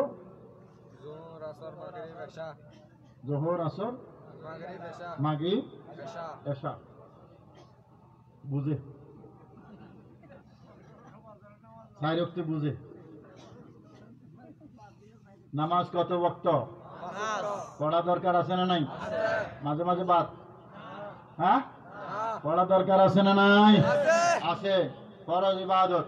নবীজি বলেছেন আসসালাতু মিফতাহুল জান্নাহ। আমার আল্লাহ বলবেন যাও যাও জান্নাতে যাও, ঘরে যাও, তোমার জন্য বানাইয়া রাখছি, ওখানে যাও। ওখানে যাবেন, দরজাটা বন্ধ, পাশে ফেরেশতা দাঁড়ানো। যদি জিজ্ঞেস করেন দোস্ত চাবিটা দাও, তালা খুলবো, ভেতরে যাব। ফেরেশতা বলবে চাবি তো তোমার কাছে। কই আমার কাছে তো চাবি নেই, কেউ তো দেয় নাই। কই হ্যাঁ তোমার কাছে চাবি, এই ঘরের চাবি তোমার কাছে, ঢুকতে হইলে চাবি লাগবে। বলল তুমি না গেটের মধ্যে দাঁড়ানো, গেটে যারা থাকে তাদের কাছে চাবি থাকে। বলবেন না আমার কাছে তো চাবি কেউ দেয় নাই। বলবেন হ্যাঁ দিয়েছেন। কে দিয়েছেন? মদিনার কামলিওয়ালা নবী। বহুত আগে তুমি যখন দুনিয়াতে ছিলে তোমার কাছে চাবি দিয়ে বলেছেন আসসালাতু মিফতাহুল জান্নাহ।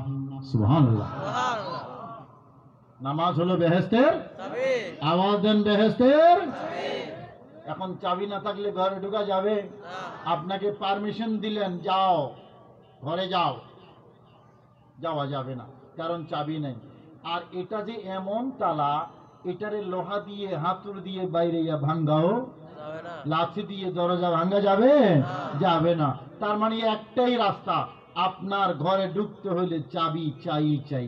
চাবি ছাড়া সেখানে যাওয়া যাবে না।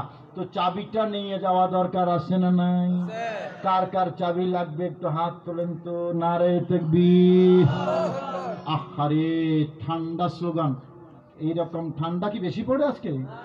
হ্যাঁ, একটা স্লোগান চাই যেটা হাটাজারি থেকে মদিনায় যাবে। না রাখো একটু রাখো। একটা স্লোগান দরকার আছে যেটা হাটাজারি থেকে সরাসরি মদিনায় যাবে। এরকম একটা স্লোগান আমি দেব না আপনারা দেবেন? নারে তাকবীর। আল্লাহু আকবার মিরাজ শরীয় নওগাঁ।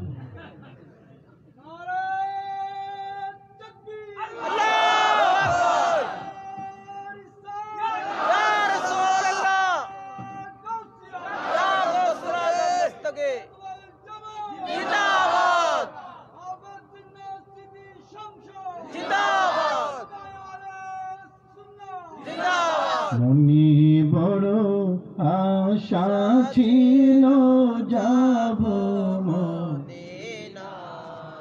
দেখ কোন নসার ফাল্লার মদিনা যাইতে মনে চায় সবার। তা আওয়াজ কেন পাওয়া যায় না? জোয়ান কাঁচা আওয়াজ, দুই একটা বুড়ো আওয়াজ আইতেছে।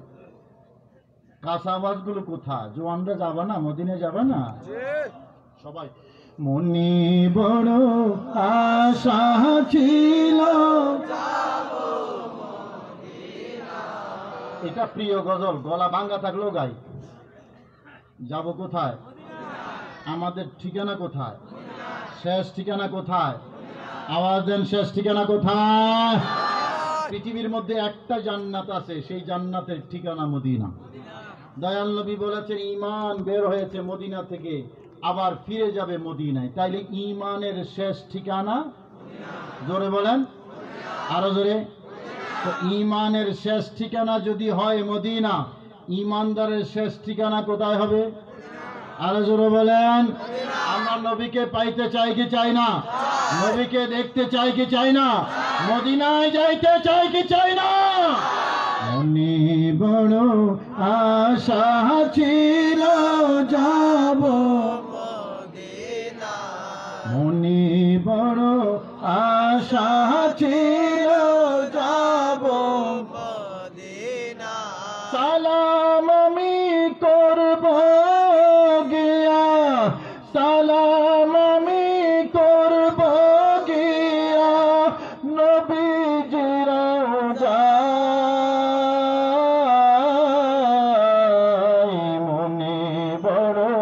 আশা ছিল যাব মদিনা কাফেলাতে কে যাও তুমি কে যাবে তোরি আমায় নানার ভাই সঙ্গে তুমি খানি কৃপা করি কাফেলাতে কে যাও তুমি কে যাবে তোরি আমায় নানার ভাই সঙ্গে তুলি খানি কৃপা করি সঙ্গে যদি না নাও মোহরে গিয়ে মদিনা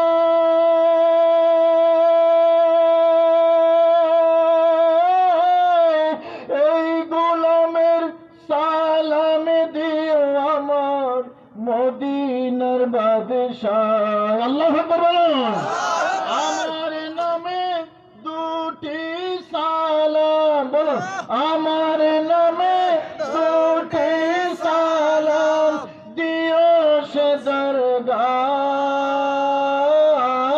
দরগায় মনে বড় আশা ছিল যাব মদিনা আমার ভাইরা আমার দয়াল নবী থেকে সুন্দর আর কেউ যোগ্যতা আর কারো মর্যাদা আর কারো এত মর্যাদা আল্লাহর সৃষ্টির মধ্যে আর কারো ওয়ারাফা'না লাকা যিকরাক এখন কোয়ালিটি বলি মর্যাদা বলি সৌন্দর্য বলি সব তো মদিনাওয়ালার জার্সি হবে মদিনার আইডেন্টিটি হবে মদিনার আমাদের কার্ড হবে মদিনার আমাদের পরিচয় হবে মদিনার কথা বলেন ঠিক না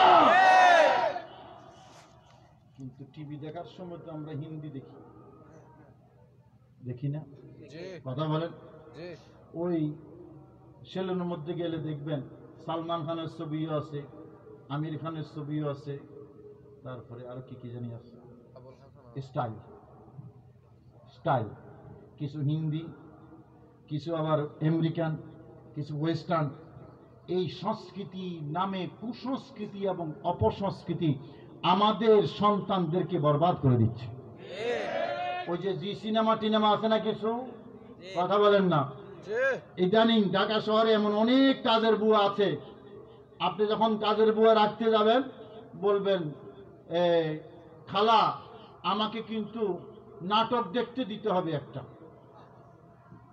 কি নাটক জি সিনেমা না আর কি কি আছে জানি জি বাংলা জি বাংলা মনে পড়ছে জি বাংলার আমাকে নাটক দেখতে সিরিয়াল আছে না কতগুলো সিরিয়াল দেখতে দিতে হবে শর্ত হলো আমাকে সিরিয়াল দেখতে দিতে হবে চিন্তা করেন কোথায় ঢুকেছে তারা আমাদের রান্নাঘরে ঢুকে গেছে কথা বলেন ঠিক কিনা আমার ভাইরা সংস্কৃতি বলেন আদর্শ বলেন মদিনাওয়ালা যে আদর্শ দিয়েছেন সেই আদর্শ আমার শিশুদের জন্য প্রযোজ্য দয়াল নবীর শিশুকাল আমরা যদি গবেষণা করে দেখি শিশুদের প্রতি আমাদের করণীয় কি শিশুরা কিভাবে বেড়ে উঠবে আমার আল্লাহ সেই আদর্শ দয়াল নবীর শিশুকালে রেখেছেন কথা বলেন ঠিক কিনা সেখান থেকে কিশোর বয়সে আসেন কিশোরদের জন্য অনুকরণের কি কি তারা অনুসরণ করবে কি তারা মেনে চলবে এটার জন্য আমার আল্লাহ প্যারা নবীর কিশোর কাল রেখেছেন যুবক বয়সের আমার ভাইয়েরা যারা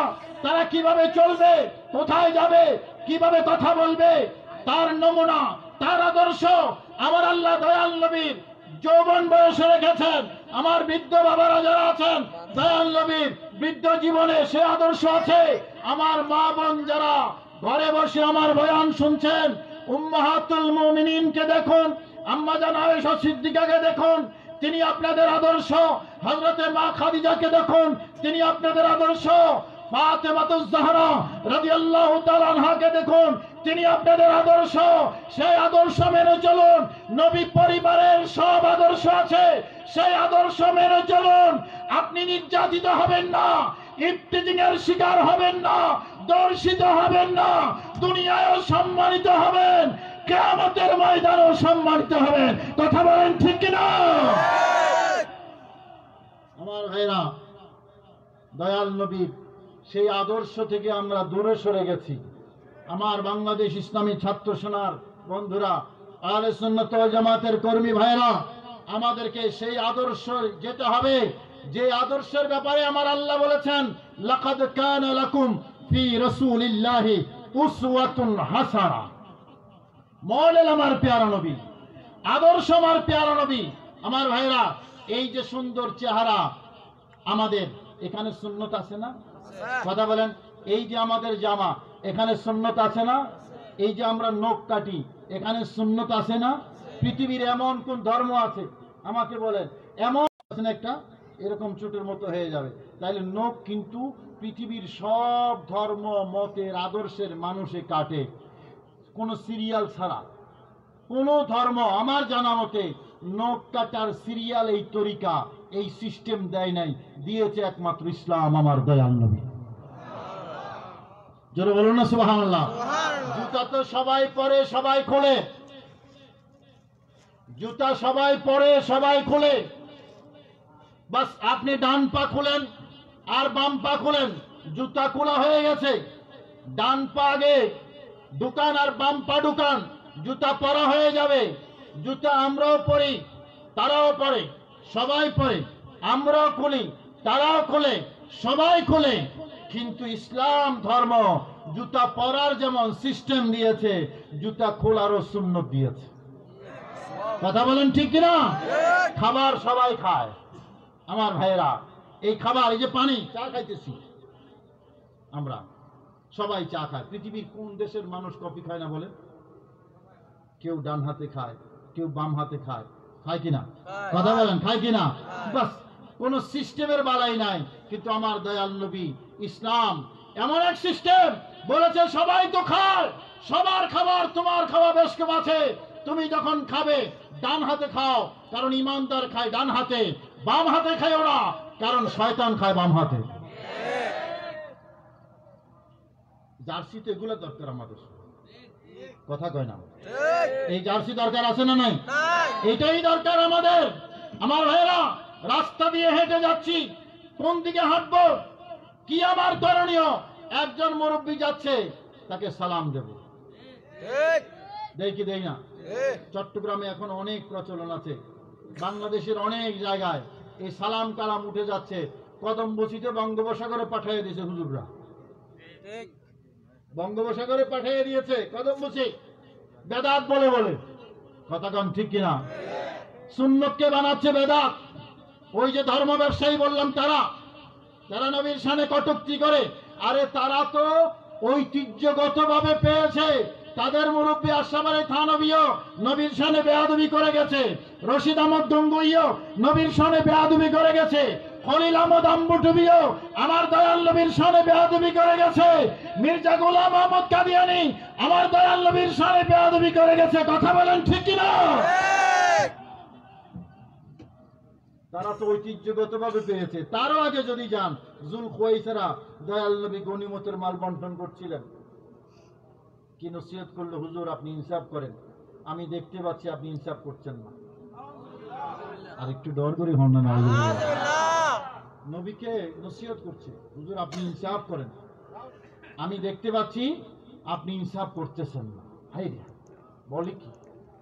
নবীজি বললেন, ওয়াইলা, ধ্বংস হতে। এই কুলাঙ্গার, কি বললি? ফামাই ইয়াদিল ইন লাম আদিল। আল্লাহর জগতে আমি নবী যদি ইনসাফ না করি, আরে আমি নবী যদি ইনসাফ না করি, আল্লাহর জগতে আর ইনসাফ করার কে আছে? কথা বলেন ঠিক কিনা? ইনসাফের বিপরীত দুর্নীতি আর কি? এখন যেটা চলতেছে, পায়ে চড়ার জন্য ফুয়েল লাগে তেল, এটা পেট্রোল পাম্পের তেল না, কিন্তু পকেট থেকে বের করা তেল। কথা বলেন ঠিক কিনা? কোন জায়গায় এরকম ফুয়েল লাগে না? খুব কম অফিসার আছে, খুব কম অফিস আছে যেখানে ঘুষ দিতে হয় না। আমার দয়াল নবী বলেছেন, আর রাশি ওয়াল মুরতাশি কিলাহুমা ফিন্নার। আমার ভাইরা, লিগাল আপনার ফাইল, লিগাল ফাইল, সেটা স্তব্ধ হয়ে আছে। আর 2 নম্বর ফাইল, কাগজপত্র কোনো ঠিক নাই, সেই ফাইল অনুমোদন হয়ে চলে আসতেছে, কারণ সেখানে ফুয়েল ডালা হয়েছে, সেখানে টাকা দেওয়া হয়েছে, এখানে ঘুষ দেওয়া হয়েছে। আপনি নিরীহ একজন মানুষ, আপনি না টাকা দেওয়ার ক্ষমতা আছে না পয়সা দেওয়ার ক্ষমতা আছে, ফাইল জমা দিলেন, ফাইল রয়ে গেছে। ঘুষ না দেওয়ার কারণে আমার দয়াল নবী বলেছেন, ঘুষ যারা দেবে, ঘুষ যারা নেবে, দুইজনের ঠিকানা জাহান্নাম। এই ইসলাম দরকার আছে না নাই? কথা বলেন, আছে না নাই? আমরা এটাকে নাম দিয়েছি দুর্নীতি, আসলে চুরি। আসলে কি? কথা বলেন না, আসলে চুরি। জেনা, ব্যভিচার, আমরা শুদ্ধ নাম দিয়েছি ইফটিজিং। কত সুন্দর নাম, কেউ বুঝে না, ইফটিজিং। নারীর প্রতি অন্যায় আচরণ, নাম দিয়েছি ইফটিজিং। আরে এই রকম এই অন্যায় অবিচার থেকে সমাজকে রক্ষা করার জন্য একটাই রক্ষা কবচ, এটার নাম হলো ইসলাম। এই যে রাস্তা দিয়ে আমার মা বোনরা হেঁটে যায়, দুষ্ট ছেলেরা তাদেরকে ইফটিজিং করে, তাদেরকে চোখে কথায় বিভিন্ন ভাষায় তাদেরকে নির্যাতন করে, অশ্লীল ভাষায় তাদেরকে অপমান করে। আমার আল্লাহ বলেছেন, খবরদার, রাস্তা দিয়ে যখন হেঁটে যাবে, ইয়াগুদ্দু মিন আবসারিহিম ওয়া ইয়াহফাযু ফুরুজাহুম, তোমার চোখ তুমি অবনমিত রাখো, চোখকে সংযত করো, যেখানে সেখানে দৃষ্টি দিও না। যেই নারী রাস্তা দিয়ে হেঁটে যাচ্ছে, অন্য বাড়ির হয়ে সেই নারী, এমনও তো হতে পারে তুমি আজকে অন্য বাড়ির নারীকে ইফটিজিং করতেছো, আগামীকাল তোমার মা, তোমার বোন অন্য জায়গায় ইফটিজিং এর শিকার হবে। এটা সম্ভব কিনা? কথা বলেন, সম্ভব কিনা? সুতরাং আমরা সবাই যদি নিজেদেরকে সংযত রাখি, তাহলে আমার মা বোন যেমন হেফাজত হবে, আমার মা বোন যেমন সম্মানিত হবে, আরেকজনের মা বোনও সম্মানিত হবে। কথা বলেন, ঠিক কিনা?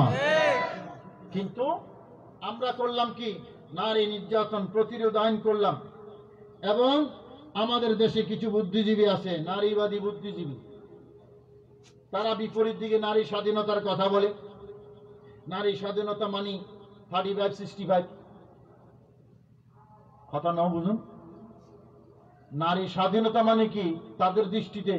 35, 65 হলো ঢাকা, আর 35 হলো খোলা, এটার নাম স্বাধীনতা, তাদের নাম বুদ্ধিজীবী। আছে না নাই? আরে বাবা কথা বলেন, আছে না নাই? আমি প্রায়শই বলে থাকি, জিনিস যেটা দামি এটাকে লুকাইয়ে রাখতে হয়, এটাকে খোলা রাখা যায় না। মনে করেন $100 100টা নোট, $100 100টা নোট, একটা বান্ডিল আপনার হাতে আছে, 100টা $100 নোট, ডলার, টাকা না কিন্তু, 100টা $100 নোট বান্ডিল আপনার হাতে আছে। এটার কি এমনি লাইরে লাইরে দেখাইয়া দেখায় হাঁটবেন নাকি? কথা কয় না? দেখো আমার কাছে $100 100 নোট আছে, এভাবে লাইরে হাঁটবেন? বাস এখান থেকে হাঁটাদারি বাস স্ট্যান্ড যাওয়ার আগে থাপ্পড় দিয়ে আপনার কাছে নিয়ে নেওয়া বহু মানুষ রাস্তায়। কথা বলেন, আছে না নাই? কেন নিয়ে গেলে, কেন আক্রান্ত হলেন, কেন আক্রমণের শিকার হইলেন, কেন? দামি জিনিসটা লাইরে লাইরে হাঁটতেছেন। কথা বলেন, ঠিক কিনা? তাহলে নিয়ামত যেটা, দামি যেটা, এটাকে লুকাইয়া রাখতে হয়। এটা হলো বিধান, শুধু ধর্মের বিধান নয়, এটা সামাজিক বিধানও। কথা বলেন, ঠিক কিনা? আমার ভাইরা, এই যে এত সুন্দর চেহারা আমার মা বোনদেরকে দিয়েছেন কে? আল্লাহ। আরো জোরে, আল্লাহ। এই সুন্দর রূপ লাবণ্য দিয়েছেন আমার আল্লাহ, ডাগর চোখ দিয়েছেন আমার আল্লাহ, সুন্দর নাক দিয়েছেন, সুন্দর ঠোঁট দিয়েছেন, সুন্দর বডি দিয়েছেন। আমার আল্লাহ বলেন, দিয়েছি তো আমি নিয়ামত, এটাকে ঢেকে রাখো, এটাকে যত্ন করো, তাহলে আমার দেওয়া নিয়ামতের শুকরিয়া আদায় হবে। কথা বলেন, ঠিক কিনা? তুমি কতই দিলে রতন, ভাই বেরাদর, পুত্র স্বজন, ক্ষুধা পেলে অন্ন যোগাও, পেলে অন্য যোগাও, মানি চাই না মানি খোদা, তোমার মেহেরবানি খোদা, তোমার মেহেরবানি। বলেন না এই সুন্দর ফুল সুন্দর ফল, মিঠা নদীর পানি খোদা, তোমার। বাবা আমাদেরকে এই ঠোঁটটা কাটাও তো হইতে পারত, আমাদেরকে আল্লাহ এত সুন্দর ঠোঁট দিয়েছেন, এমনও তো হইতে পারতো যে আমার ঠোঁটটা কাটা, তখন কি ভালো লাগতো? কথা বলেন। এই যে সুন্দর ঠোঁট দিয়েছেন, হাসলে কত মধুর লাগে, কত ভালো লাগে, কে দিয়েছেন? আওয়াজ দেন, কে দিয়েছেন? এই যে সুন্দর চোখ দিয়েছেন, চোখের পাওয়ার কমে গেলে চশমা দিতে হয়, এক সময় যখন চোখে আর দেখা যায় না, চশমা দিলেও দেখা যায় না, তখন বোঝা যায় আল্লাহর নিয়ামতের মূল্য কত বেশি। কথা বলেন ঠিক কিনা? এই নিয়ামত দিয়েছেন যে আল্লাহ, সেই আল্লাহর বিধান হলো যে নারীরা নারীদের মতো বের হবে, পুরুষ পুরুষের মতো বের হবে। পর্দা এটা নারীর বোঝা নয়, এটা নারীর ভূষণ, এটা নারীর সৌন্দর্য, এটা নারীর সম্মান, এটা নারীর ইজ্জত, এটা নারীর সম্ভ্রম, এটা নারীর সিকিউরিটি, এটা নারীর হেফাজত করার রক্ষা কবচ। যেই নারী পর্দা পুষিত মতো চলবে, সমাজে তাদেরকে সম্মান এবং শ্রদ্ধা করা হয়ে থাকে। কথা বলেন ঠিক কিনা? হ্যাঁ, এ কথাও সত্য যে ইদানিং কালে আমরা দেখি বোরকা পরা আমার মা বোনরাও নির্যাতিত হয়। পত্রিকায় আপনারা দেখেন না? বোরকা পরা মা বোনরাও নির্যাতিত হয়। এগুলা হলো মানুষ নামের অমানুষ, যারা নারী নির্যাতনের সাথে জড়িত থাকে। যেই দলেরই হোক, যেই গোষ্ঠীরই হোক, যেই ধর্মেরই হোক, যেই জাতেরই হোক, যেই কালারেই হোক, যারা নারীদের উপর এভাবে নির্যাতন করবে, নারীদের দিকে লোলুপ দৃষ্টি দেবে, এটা হলো চোখের জেনা। কিসের জেনা? চোখের জেনা। হাত দিয়ে ধরলে হাতের জেনা, কান দিয়ে শুনলে কানের জেনা। আমার আল্লাহ বলেন, আমার প্রত্যেকটা নিয়ামতের হিসাব নেব, কোন জায়গায় ব্যবহার করেছো। কথা বলেন ঠিক কিনা? এখন চোখ দিয়ে যে আপনি রাস্তা দিয়ে হাঁটতেছেন, আর কেউ না দেখে মতো এভাবে মাইয়া দিলেন, এরকম আছে না? এই কথা বলেন, আছে না? এটারে কি জানি বলে, চোখ টিপ দেয় যে, এভাবে দুষ্টু ছেলেরা আছে না, রাস্তা দিয়ে হাঁটে আর চোখ মারিয়া দিল, মনে মনে ভাবতেছে কেউ দেখে নাই, কেউ নামাতের, কেউ আসলে কি কেউ দেখে নাই? কথা বলেন, কেউ দেখে নাই? আমার আল্লাহ বলেন, ইয়ালামু খাইনাতাল আ'য়ুনি ওয়া মা তুখফিস সুদূর। ওই যে চোখটা মেরেছো, দুনিয়ার কেউ না দেখলো, আমি আল্লাহ কিন্তু দেখেছি,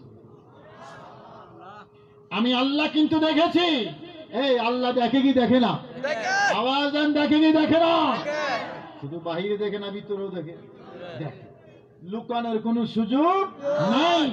এখন ডানে বামে সামনে পেছনে দেখে তুমি যে চুরি করে চোরা মারটা দিলা, কেউ হয়তো দেখে নাই, আমার আল্লাহ বলেন আমি দেখছি,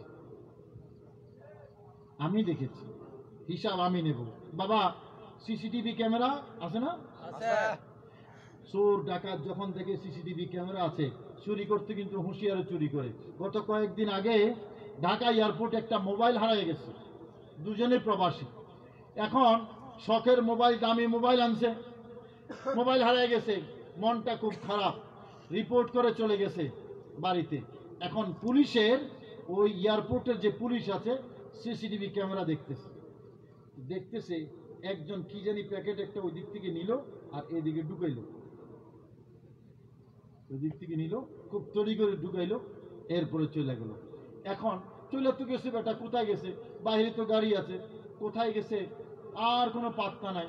এখন কেমনে পুলিশে অনুসন্ধান করে করে করে করে করে করে যে এই টাইমে, ঠিক এই টাইমে কোন কোন গাড়ি গেছে, কারণ এয়ারপোর্টের গাড়ির তো নির্দিষ্ট নাম্বার আছে, কোন কোন গাড়ি এই টাইমে ছেড়েছে এটাকে বের করলে, বের করে তারা কোথায় কোথায় যাত্রী নামিয়েছে এটা আইডেন্টিফাই করলেন।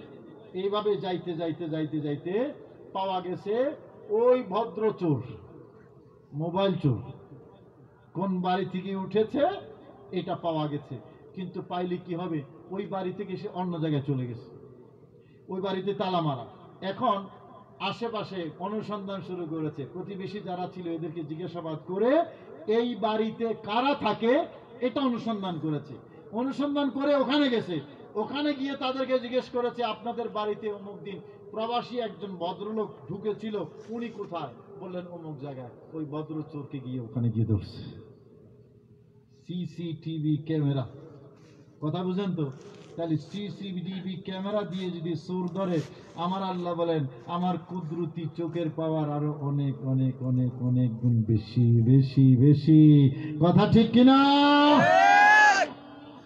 রাস্তা দিয়ে হাঁটো আর ঘরে থাকো, যেখানেই থাকো, আমার আল্লাহ বলেন ওমা তুখফিস সুদূর, তোমার ভিতরে কি আছে, কি ভাবতেছো, কি চিন্তা করছো, আমি আল্লাহ সেটাও দেখি। জোরে কন না সুবহানাল্লাহ। এবং এইটুকু দেখার কিন্তু ক্ষমতা আমার আল্লাহ আমার নবীকেও দিয়েছে। সুবহানাল্লাহ বলবেন না? আরো জোরে বলেন না সুবহানাল্লাহ। সহিহ বুখারী হাদিস। কি বলবো, ওই ধর্ম ব্যবসায়ী হুজুর যারা, এরা তো মানবে না, আমাদেরকে বলে বেদাতি, ওরা দাতি। জশ্নে জুলুসে ঈদে মিলাদুন নবী বেদাত, আর সারা বাংলাদেশ থেকে লং মার্চ নিয়ে ঢাকায় যাওয়া সুন্নত। জশ্নে জুলুসের মিছিল বেদাত, লং মার্চ সুন্নত। আরে নবীর ঈদে মিলাদুন নবীর শানে বেয়াদবি করলে শেষ বয়সে কি হয়, আমার আল্লাহ এটা দেখায়া দুনিয়া থেকে নিয়েছে। কথা বলেন ঠিক কিনা? নবীর শানে বেয়াদবি করলে আমার আল্লাহ দুনিয়ায়ও ছাড়ে না, আখিরাতেও ছাড়বে না। মার খাইলি তো খাইলি, শেষ বয়সে খাইলি, এবং খাইলি তো খাইলি নিজ ছাত্রের হাতে খাইলি। ঠিক। আমি কি কাউরে গালি দিলাম? না।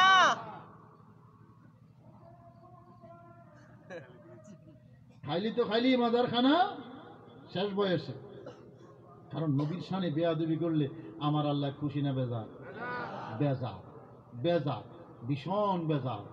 এবং এমন মার দেবে, বাস দেখাইয়া দিলেন যে দেখো লাআনাহুমুল্লাহু ফিদ দুনিয়া ওয়াল আখিরাহ, দুনিয়াতেও লাঞ্ছনা, আখিরাতে হলো জাহান্নামের ঠিকানা। ঠিক। আমার নবী বলেন ওয়াল্লাহি মা ইয়াখফা আলাইয়া রুকুউকুম ওয়ালা খুশুউকুম, আমি যখন নামাজে দাঁড়াই সামনে যেমন দেখি, আমি তোমাদের রুকুও দেখি, তোমাদের সিজদাও দেখি।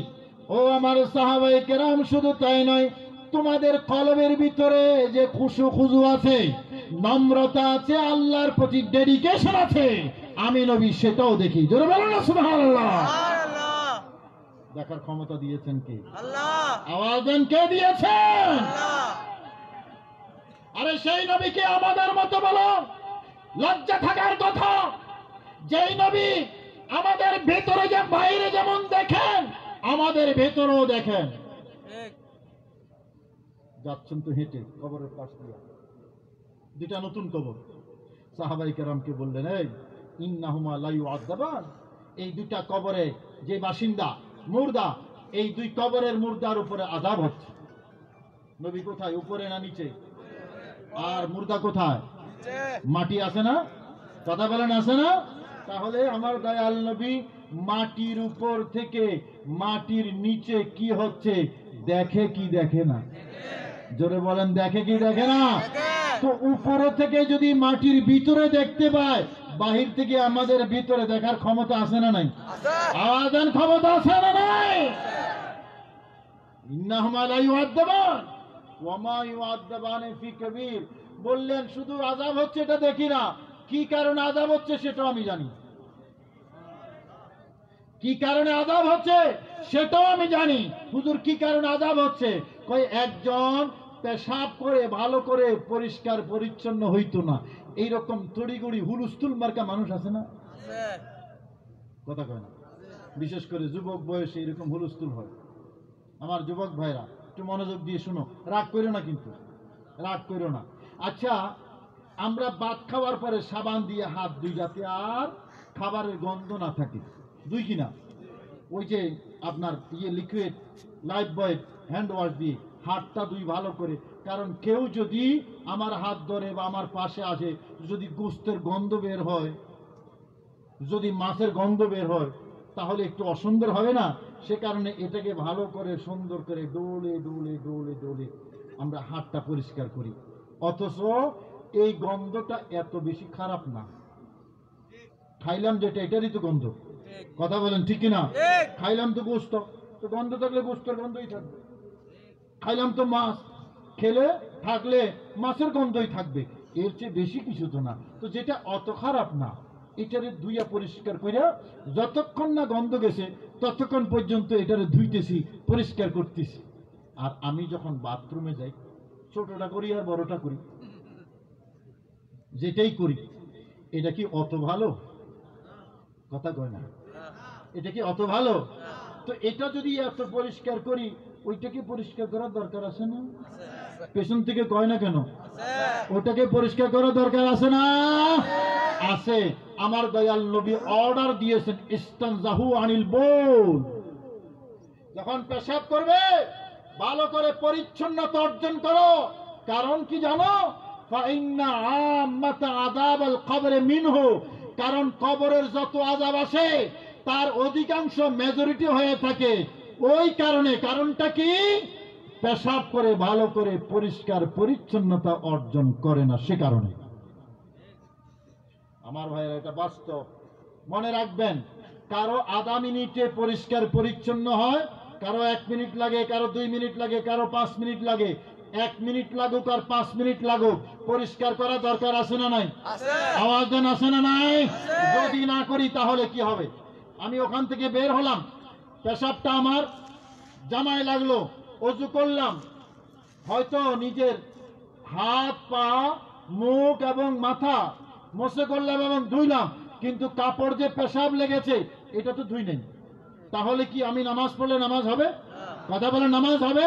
এটা 1 দিন 2 দিন অভ্যাসে যদি পরিণত হয়, প্রতিদিন হুলুস্থুল মার্কা, আপনি ভিতরে ঢুকলেন আর বের হলেন, আপনার কাপড়ে পেশাব লাগলো, ওযু করলেন, নামাজ পড়লেন, একটা নামাজও হইল না। নামাজ পড়লেন কষ্ট করে শীতের দিনে, ওই 1 মিনিট 2 মিনিট 3 মিনিট 5 মিনিটের কারণে আপনার এই শীতের কষ্ট, নামাজের ইবাদত বন্দিগি আপনার বরবাদ হয়ে যাচ্ছে। আমার দয়াল নবী সেই জন্য অর্ডার দিয়েছেন, উম্মত মনে রেখো, কবরের আযাব সইতে পারবে না, কঠিন আযাব, সেই আযাবের মেজরিটি হয়ে থাকে ভালো করে পেশাব করে পরিষ্কার পরিচ্ছন্নতা না হওয়ার কারণে। কথা বলেন ঠিক কিনা? আমার যুবক ভাইয়েরা, আমার বৃদ্ধ বাবারা তো আলহামদুলিল্লাহ অনেক ক্ষেত্রে সতর্ক, আমি জানি, কিন্তু আমার যুবক ভাইদের ধৈর্য একটু কম থাকে। ভিতরে ঢুকলো, মনে করলো আমার তো ইউরিন ফ্লু তো অনেক, জাস্ট আমি গেলাম আর বের হয়ে গেলাম, ওখানে কোনো পুলিশ যাবে না। এই ঠিক মতো করছো? কোনো জবাব দিয়ে আছে? পুলিশ যাবে না, কেউ যাবে না। এমনকি স্বামী যদি ভিতরে যায়, স্ত্রীও যায় না। কথা কোন ঠিক কিনা? এবং সন্তানও একটা বয়সের পরে, 3-4 বছরের পরে সন্তানও একাই যায়, মাকেও যাইতে দেয় না। কথা বলেন ঠিক কিনা? আমার ভাইরা, এই যখন অবস্থা, তার মানে দায়িত্ববান আপনি, জবও আপনার, চাকরিও আপনার, করলে ভালো, না করলে কালো। কথা বলেন ঠিক কিনা? সেই জন্য পবিত্রতার জন্য খুবই গুরুত্বপূর্ণ মশালাটা বলে গেলাম আজকে। ভালো করে পরিষ্কার পরিচ্ছন্নতা অর্জন যদি না করেন, তাহলে কিন্তু আপনার পবিত্রতা কমপ্লিট হবে না, নামাজ হবে না, আপনার ইবাদত হবে না, আল্লাহর দরবারে ইবাদত কবুল হবে না, কারণ ইবাদতে হয় নাই, আপনি পবিত্র হন নাই। ওই যে 2 কবরের বাসিন্দা, একজনের আযাব হচ্ছে এই কারণে ভালো করে পরিষ্কার পরিচ্ছন্ন হতো না। আর হুজুর আরেকজন কি কারণে? আমার দয়াল নবী বললেন, আরেকজন বিনা পয়সার চাকরি করে, কোনো পয়সা নাই কিন্তু চাকরি করে, বিনা পয়সার সেই চাকরির নাম হলো গীবত। কথা না বুঝুন বাংলা, ঠিক গীবত চিনেন না? চিনি গীবত, গীবত পরনিন্দা, আরেকজনের অহেতুক সমালোচনা করা। আরে এই যে সমালোচনার দরজা এখন আরো বেশি করে খুইলা দিয়েছে ফেসবুকে। ঠিক ফেসবুক মানেই সমালোচনা, তুলা তুলা করে আরেকজনকে গালি দিয়ে নিরাপদে প্রস্থান করার জায়গা হলো ফেসবুক। ঠিক আপনি গালি দিয়ে চলে যেতে পারবেন, কেউ আপনার ধরতে পারবে না। হ্যাঁ, ইদানিং অবশ্য আইটি আইন হয়েছে একটা, আপনাকে ধরে জেলে ঢুকানোর ব্যবস্থা হয়েছে। তবে কয়টা ঢুকাবে? ফেসবুক তো কোটি কোটি মানুষ ব্যবহার করে, বাস আমারে গালি দিয়ে নিরাপদে চলে যেতে পারে, কোনো অসুবিধা নেই। এটার নাম হলো ফেসবুক। আমার ভাইরা, গীবত মারাত্মক গুনাহ, মারাত্মক গুনাহ। দয়াল নবী বললেন, একজন পেশাব করার পরে ভালো করে পরিষ্কার হতো না, আরেকজন গীবত করত। এই দুই কারণে আযাব হচ্ছে। এটা আমার শেষ কথা, শেষ ওয়াজ।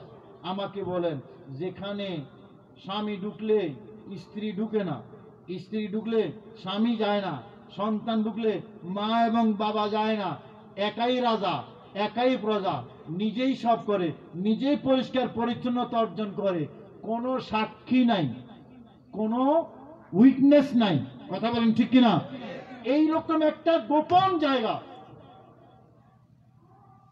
এইরকম একটা most hidden issue in human life, very very hidden issue in human life. আমার দয়াল নবী রহমতুল্লাহ আলামিন বলতেছেন, ওই যে কবরে আযাব হচ্ছে, কি কারণে আযাব হচ্ছে? এই কারণে বোঝা গেল বান্দার, নবীর উম্মতের যত গোপন থেকে গোপন কাজ আমার দয়াল নবী, আমার আল্লাহ জানিয়ে দিয়েছে। কথা বলেন ঠিক কিনা? তারপরেও বলবে আমার দয়াল নবী গায়েব জানে না। আমরা যখন নবীর গায়েবের কথা বলি, আমাদের উপর বেদাত এবং শিরকের ফতোয়া আসে। আরে বেঈমানের গোষ্ঠী, এটা নবীর মর্যাদা। নবী মানে যিনি গায়েবের সংবাদদাতা, গায়েবের মালিক আল্লাহ। আমার আল্লাহ যাকে জানাইয়া দেন, যতটুকু জানান, আমার আল্লাহ বলেন, ওমা হুয়া আলাল গায়বি বিদানিন। আমার প্যারা হাবিবকে আমি গায়েব জানানোর ক্ষেত্রে কৃপণতা করি নাই। দয়াল নবী বলেছেন, আলিমতু মা কানা ওয়া ইয়াকুন, যা হয়েছে যা হবে আমি নবী সব জানি। জোরে বলুন না সুবহানাল্লাহ। সুবহানাল্লাহ। জানিয়ে দিয়েছেন কে? আল্লাহ। এখন যারা বলবে নবী গায়েব জানে না, ইসমাইল দেহলভী লিখেছে, ইসমাইল দেহলভী লিখেছে যে নবী আল্লাহ ছাড়া কেউ গায়েব জানে, এটা বললে শিরক হবে। তাদের মুরব্বী, আল্লাহ ছাড়া কেউ গায়েব জানে এটা বললে শিরক হবে। চাই এইভাবে বিশ্বাস করুক যে নিজেই জানে, অথবা এভাবে বিশ্বাস করুক আল্লাহ জানাইয়া দিয়েছেন সে কারণে জানে। তার মানে আল্লাহ জানাইয়া দিয়েছেন, দয়াল নবী গায়েব জানে, এটা বললো নাকি শিরক হবে। নাউজুবিল্লাহ বলবেন না? আলহামদুলিল্লাহ। এই হলো তাদের ইসলাম। আর আমার আল্লাহ বলেন, ওয়ামা হুয়া আলাল গায়বি বিদানিন, আমি অকৃপণ হয়ে গায়েবের সংবাদ জানাইয়া দেই, কৃপণতা করি না। তাহলে ফ্রান্সকে যদি আমরা বয়কট করতে পারি, এইরকম নবীর শানে বেয়াদবিকারী এই ধর্ম ব্যবসায়ী মোল্লাদেরকে বয়কট করতে রাজি আছি না নাই? আমাদের রাজি আছি না নাই? এদেরকে দাওয়াত দেওয়া যাবে না, এদের মাদ্রাসায় ছেড়ে দেওয়া যাবে না, যাকাত ফিতরা দেওয়া যাবে না, তাদেরকে সাহায্য করা যাবে না। কারা? যারা আমার দয়াল নবীর শানে বেয়াদবি করে। কথা বলেন ঠিক কিনা? এই হলো প্রতিকারের উপায়। আমরা নবীর গোলাম, নবীর দুশ্মনের সাথে আমাদের কোনো সম্পর্ক নাই। আমাদের কোনো সম্পর্ক। নাই। এই প্রতিজ্ঞা এবং প্রত্যয় হোক আমাদের ঈমানের মানদণ্ড। আজকের মাহফিলের শ্রেষ্ঠ স্লোগান। আমরা ফ্রান্সের বিরুদ্ধে মানববন্ধন করেছি, ওখানে লেখা আছে বয়কট ফ্রান্স প্রোডাক্ট। আগামীকাল যমুনা, মাই টিভি, এশিয়ান টিভি, এগুলোতে আগামীকাল দেখাবে ইনশাল্লাহ। তো এই বয়কট ফ্রান্স প্রোডাক্ট যদি হয়, তাইলে আমাদের দেশে যারা গোস্তাকে রসুল, বেয়াদবে রসুল, ঈদে মিলাদুন নবী তাবারুককে ফায়খানার সাথে তুলনা করেছে, সেরকম পাবলিক আদম আছে না? কথা বলেন আছে না? তার ফলোয়ার্সরা আছে না? এখনো আছে বাবা। এদেরকে বয়কট করতে হবে। যারা মিলাদ কিয়াম নিয়ে কটাক্ষ করে এদেরকেও বয়কট করতে হবে। নবীর হাজার নাজারকে নিয়ে যারা কটাক্ষ করে এদেরকেও বয়কট করতে হবে। দয়াল নবীর ইলমে গায়েব নিয়ে যারা কটূক্তি করে এদেরকেও বয়কট করতে হবে।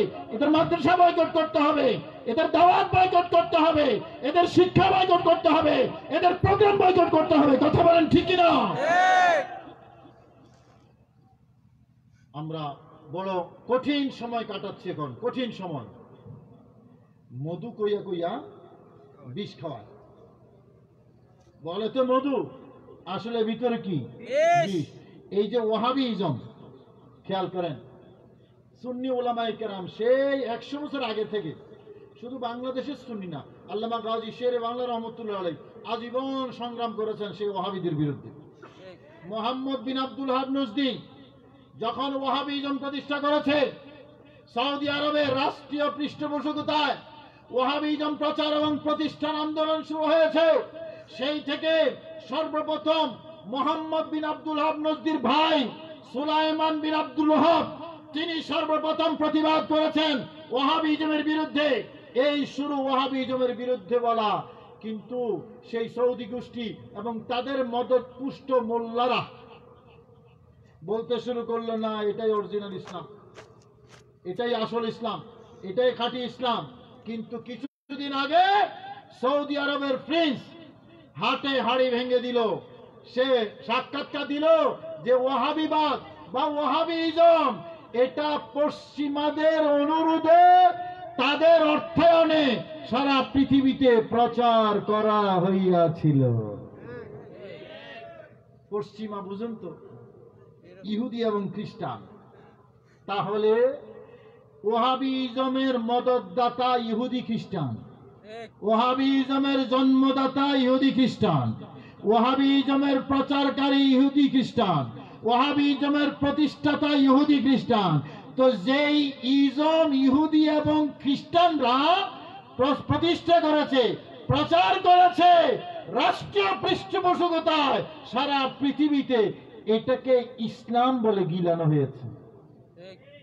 ওই যে বলেছিলাম মধু বলে বলে কি খাওয়াইছে? আরে বলেন না, মধু কই কই কি খাওয়াই দে? বিষ খাওয়াই দে। জন্ম দিয়েছে তো ইহুদি খ্রিস্টানরা, আমাদেরকে খাওয়াইছে মধু বলে। তো ইহুদি খ্রিস্টানরা যেটা জন্ম দেয়, ইহুদি খ্রিস্টানরা যেটা প্রতিষ্ঠা করে, এটা কি ইসলাম হবে না নন ইসলাম হবে? নন ইসলাম হবে, এটা ইসলাম হবে না। এত বছর পরে সুন্নি উলামায়ে কেরাম যা বলেছে এটা সত্য প্রমাণ হয়েছে। ইসলাম এক জিনিস, ওয়াহাবিজম আরেক জিনিস। ওয়াহাবিজম মানে সন্ত্রাসবাদ, ওয়াহাবিজম মানে জঙ্গিবাদ, ওয়াহাবিজম মানে চরমপন্থা, ওয়াহাবিজম মানে উগ্রপন্থা। আর ইসলাম হলো শান্তি, ইসলাম হলো। আজকে যারা দেশ বিদেশে ঘোরেন বিধর্মীরা মাঝে মাঝে কনফিউশনে পড়ে যায়, কি ইসলাম মানে শান্তি, কই শান্তি কই? আফগানিস্তানে অশান্তি, ইয়ামানে অশান্তি, মিশরে অশান্তি, তুরস্কে অশান্তি, সিরিয়ায় অশান্তি, সবই তো অশান্তি। ইসলাম শান্তি কোথায়? আরে তুমি তো হাতির লেজ দেখছো, হাতির লেজ। কয় হাতি কিরকম? কয় এরকম মোটা সুতার মতো। মোটা? আসলে কি হাতি সুতার মতো? কথা কর না, আসলে হাতি সুতার মতো না। তারা ওয়াহাবিজম প্রতিষ্ঠা করে সারা পৃথিবীতে সন্ত্রাসবাদ কায়েম করে পৃথিবীর মানুষকে দেখিয়েছে, এই দেখো ইসলাম। তো তোমরা তো আসল ইসলাম দেখো নাই, নকল ইসলাম, হাতির লেজ দেখেছো। আসল ইসলাম যদি দেখতে চাও তাহলে আল্লাহর ওলিদের কাছে যাও। আসল ইসলাম যদি দেখতে চাও গরিব নওয়াজের কাছে যাও। আসল ইসলাম যদি দেখতে চাও গৌসুল আলম দস্তগীরের কাছে যাও। আসল ইসলাম যদি দেখতে চাও মদিনার কামলিওয়ালা নবীর দরবারে যাও। এখানে সন্তোষ নয়, শুধুই শান্তি, শুধুই শান্তি, শুধুই শান্তি। কথা বলেন ঠিক কিনা?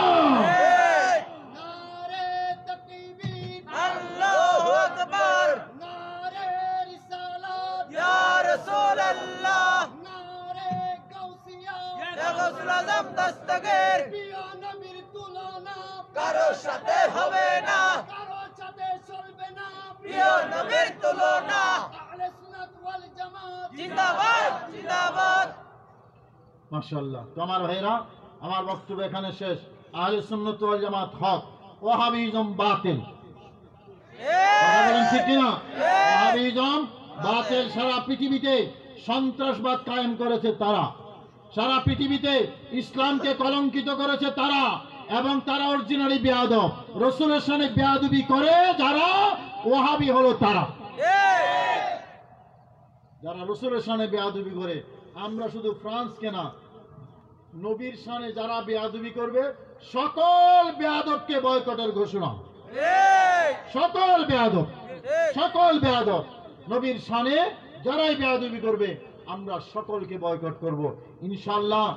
একদিন না একদিন বাংলাদেশে আহলে সুন্নাত ওয়াল জামাতের প্রতিষ্ঠা হবে ইনশাআল্লাহ। আপনারা যারা 7 তারিখ, এই মাসের 7 তারিখ যারা বাইতুল মোকাররম গিয়েছিলেন ঢাকায়, এবং তারপরের শুক্রবারে জমিয়তুল ফালাহ জাতীয় মসজিদে গিয়েছেন মিছিলে, একই ইস্যুতে, ফ্রান্সের ইস্যুতে, আপনারা দেখেছেন বাইতুল মোকাররমের উত্তর গেটে লক্ষ মানুষের জমায়েত হয়েছে আলহামদুলিল্লাহ। ভবিষ্যতে এখান থেকে হাটাজারি থেকে গাড়ি গিয়েছে, হ্যাঁ আমার সাথে যোগাযোগ করেছিল, হ্যাঁ। তো আমার ভাইয়েরা, ভবিষ্যতে ইনশাআল্লাহ এরকম প্রোগ্রাম হবে 2 দিনের নোটিশে, বেশি আগে নোটিশ দেওয়া যাবে না। 2 দিনের অনলাইন নোটিশ, ফেসবুকের প্রচারণা, যে যেখানে থাকবেন 2 দিনের ভিতরে বাস ঠিক করে চলে যেতে হবে। নবীর শান রক্ষার্থে আমরা সবকিছু ত্যাগ করতে রাজি আছি। কথা বলেন ঠিক কিনা? 2000 টাকা, আমি অনেক জায়গায় বলেছি, 2000 টাকা তালা মাইরা রাখবেন, যাতে ডাক আসলেও টাকার অভাবে যাতে আর পিছপা হতে না হয়, কারো কাছ থেকে ধার কর্জ করতে না হয়। ওই 2000 টাকা লক করে রাখবেন, যখনই ডাক আসবে তখনই যাবেন। কথা বলেন ঠিক কিনা? এই 2টা গাড়ি হাটাজারি থেকে গেছে, ভবিষ্যতে 2টা না, শত শত গাড়ি যেতে হবে। বাংলার ইতিহাসে, বাংলার জমিনে এখনো যে সুন্নি মুসলমানদের রাজত্ব, এটা একদিন না একদিন বাংলাদেশে আমরা দেখাইয়া ছাড়বো ইনশাআল্লাহ।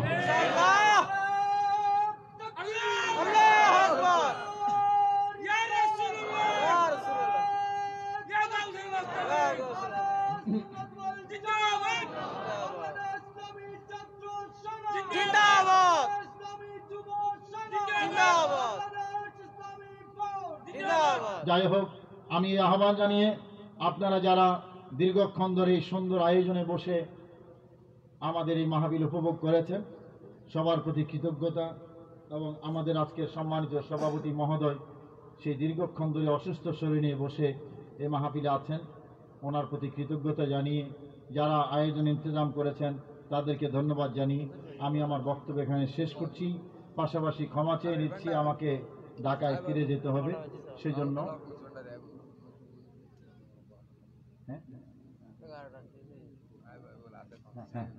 তো আমাকে যেতে হবে, সেই জন্য আমি আপনাদের কাছে ক্ষমা চেয়ে আমি বিদায় নিচ্ছি। বাকি আনুষ্ঠানিকতা আমাদের সম্মানিত সভাপতি মহোদয় সম্পন্ন করবেন।